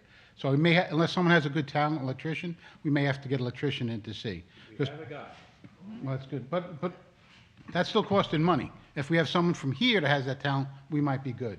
That's what I'm talking about, talents, if we have homegrown that can do that. We also talked about downstairs, Undercroft and whatever that other room The is. other rooms, yes. We did paint it one year, right? However, we used the wrong paint. All right, so we have to redo it. But if you also look up on top, you got fluorescent lights. I've been changing the bulbs. They work for a little bit, they don't. The fixtures are shot, basically. So we got to replace them. Yes, we can go out and buy LEDs. That costs money, but we got to make sure we buy the correct LEDs for it. So that's another thing, talent, we can see what we can do on that. Can I just say something while it's in my mind? I've been a little disturbed with seeing Marjorie having trouble reading the gospel every week because the book is down here and there's no light for it. And I see how she's struggling to see it. Can we get a clip white light or something that could be put on the Bible when she reads it? I have that in stock. Because I see she's trying to get, and the book is down here, and there's no light down here. No? So I was just thinking. We may have something in That, the back. I can solve that in 3.5 seconds. So we have on that. But that's something that goes back to, as I'm, Easy one's coming. right. Else talents, like as we're talking about, I'm calling them wash and fold. I can fold underwear to 6-inch squares. I learned that way back, and I can still do it. I cannot fold a sheet at all. I cannot fold a tablecloth. I'll gladly help people clean tablecloths. We take them over to the laundromat and clean them. But we're using all the linens, but we're not getting them clean. We used to have someone to help us. We don't, so now we got to pick it up ourselves. I'll help someone take it to the laundromat, but I can't fold them. What I do with my sheets now, I wash them, I just put them in the pillowcase and take them out. So I'm sorry, I never could fold them, never will. All right. She's also got about Father Sabbatical. It's great that we heard all about you. So glad you learned something, brought something back to us, which is good. So now we can take that and move forward, which is good. We do know about Mosaic, of course. We do know we had damage due to the lightning strike. We are trying to get the North Shore Roofing. Is that the one that did it? Yeah, North Shore Roofing is the one that did the original repair of the new roof. To get them come in. We do have an insurance adjuster came and gave us some funds, with the amount we get, so now we can go do that. We do know during we had that one big couple of rainstorms where everyone's house took water, right? Well, the parish house took water. There's 2 spots. The window, which we always knew, why we put those windows in back then, I don't know, but let's go way back to when we built the building, that's what happened. There's another in the back. So they didn't cause that, but we probably, when we go to get new tenants, we're gonna have to do something for that. When we went in to look at all the stuff, Judy and I, we did not see them do anything major damage to the building, so we should be able to do something. Now, I'm just going to use 1, 2, 3. Say if we got 3 tenants, right? If each one wants to do something different, who's going to be responsible to have it set up for that? I don't know. We'll have to probably see with our legal counsel and what we want to do. You know, like if you want to partition, you put all these in here, who does that? Who takes care of that? Do we do, do they do, or whatever? We have to see something on that. March 31st is the day. We shall see what happens, and then we do have the steps. We got to follow what the court that we have. We do have a legal, what do you call it? What's the best way to call it? Judgment? Yeah, so legal judgment, so we'll see what that is on that. So we have to go by that. We can't just walk in, kick them out, can't call the sheriff, you know, hey, Sheriff John Stone, open the door, you know, throw him out. In fact, if we walk in, we disrupt the legal process, Yeah. and then it gives them a loophole, so we have to follow by Yeah. the So we just got to bet our time, and once we reach the date, we have all other more options on there. And that's all I have. If you have any questions, please feel free to reach out to me. And one more thing on kneelers, I do try to change them, the fittings. They're a little expensive, $26 a piece, so I try to repair them as soon as I can. So if you know if a kneeler's getting loose, let me know. Maybe if it's loose, I can fix it sooner than before they break, and then once they break, there's nothing you can do. Can I sponsor a particular few? Yes. We'll gladly do. Yeah, because they're. Yeah, but they died a long time ago, so. Right. Okay. Resell it. Just write it down and let me know. We're going to start a pew rental system again. Might be. So now that the cleaning people have been let go, what about the outside, the grounds? I thought at one point that the folks that were doing the gardening and landscaping for Mosaic were also taking care of church. That doesn't, so, but now they're not there, so who's doing the lawns and? We have, I believe, the company that we've been using the last few years is called Barragan.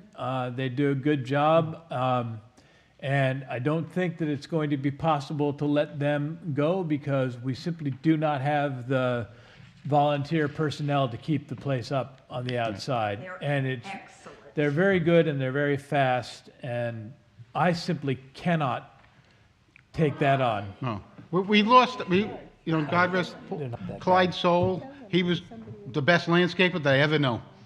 That man was, he could get that mower to go down, make everything look extremely. Clyde. And Clyde was, we're talking landscaper of landscapers, he was. The main reason I'm asking is there's a lot of broken branches on the garage that Father Hugo doesn't use it, but it's the storage area. Oh, that's because they don't come after November. They'll come again, start in the spring again, but also something like that. Well, I was wondering, are you going to do a cleanup at some point? That's Yes, where we'll need to, we certainly need to. We'll set up a cleaning, a spring cleanup. I'm trying to see what's the best date, what's coming on. I also got to wait to see what the events committee's doing, so I don't want to set up a cleaning day when you have an event, because, right. sometime before Easter on a warm set. Right. Yeah. And if there's a day, if there's something that you see needs doing, you could see something and say something, or you could see something and do it, that too. It's not always possible to, something like sticks on a roof isn't necessarily, it's not something I would want to see you doing, Nancy or Eddie, but yeah, no Eddie on ladders, please. Not only Eddie, I don't think. But a lot of it, if we just see it and do it, people will think it take care of itself. I actually do pick up the sticks from the lawn out there on a regular basis. I couldn't do it after the storm this time because I was sick last week, so I couldn't go out and do it. But I do pick up some of that, and the trash, of course. Right. We also do know that snow removal, ice removal is a little difficult. I do know that in front of the fire hydrant does belong to us, but we had to go out and then resaw it. I don't know how it got missed, but it did. I don't know, but who does the normal snow shoveling? Okay. So the landscaping doesn't do snow shoveling? No, not All right. usually, no, but. So with that, we know that if it snows, we need to have people come to help. His father will do what he can, but maybe that Sunday, if we all can come a little earlier, maybe do something if it's on a Sunday. Yeah, I do as much as I can, but, it's not, Well, we do have one snow blower that I think works, one that I think doesn't at the moment, and everybody says, "Oh, you got a snow blower." People who say that have never run a big snow blower. It's easier than shoveling, but it's a workout. Sorry? Landscaping is line 110, and as we're talking about snow removal, it's line 112. And, fortunately, we've been able to go with the God put it there, God can take it away model of snow removal for the most part the last year and a half. But, we did have to do a little bit of cleaning up after the last storm. Oh, yeah. Well, previous years, as everyone said, we got maybe 1.5 inches throughout the past 2 years. So we've been very lucky on that. Yeah, so now, if we start getting the heavy storms, that's where we're going to need to have to pitch in and do something, whatever we can. I mean, we do know the driveway is great now, so it's a lot easier if we have something to plow down it. Before, when it was, like this, you can never run a plow or anything. Oh. Because you got that one machine, that one plow type you can push on. Yeah, we've got a manual plow. Yeah, we've got a manual plow, so that would work on a lot of the sidewalk or even part of the driveway. But still, we need to have people to come down and help when we can. I know all of us can't because we all work or do something. Snow doesn't come on Saturdays when you can. Snow comes when it comes. So whatever we can do on that. All right? But don't do it unless your cardiologist says okay. Yeah. I'm not kidding about that. With that, I'll turn it over to the next step. Okay. Thank you, John. We have our election results. You already know them.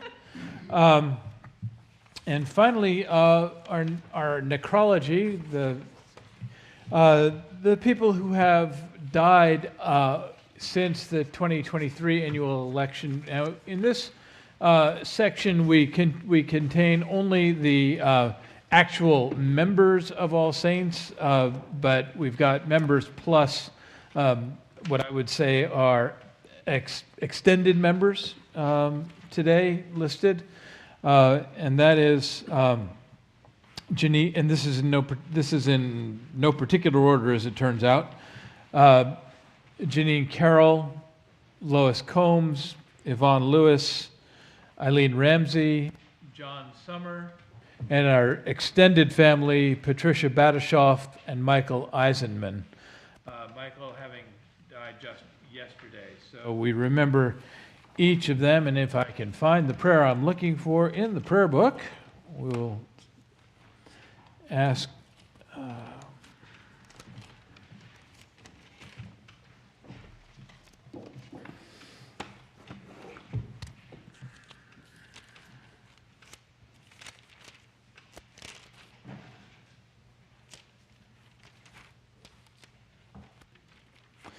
let us pray for those who have died, and you can add your own, please add your own names as appropriate. Let us pray. Father of all, we pray to you for those we love but see no longer. We remember especially before you today Janine, Lois, Yvonne, Eileen, John, Patricia, Michael,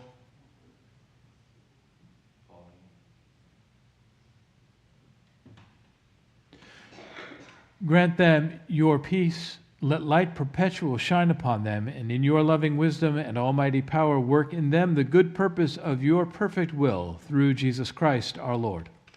Amen. That brings us to the close of our agenda for the 132nd annual meeting of the Parish of All Saints Episcopal Church in Bayside, New York.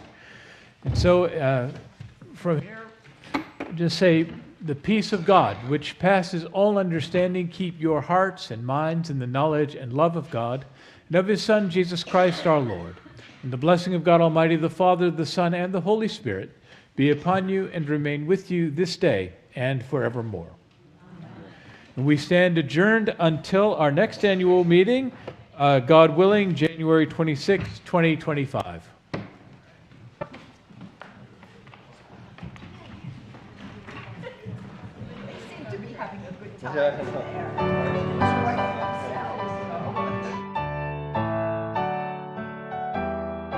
2024 is to get the Christmas decorations in the common room taken down.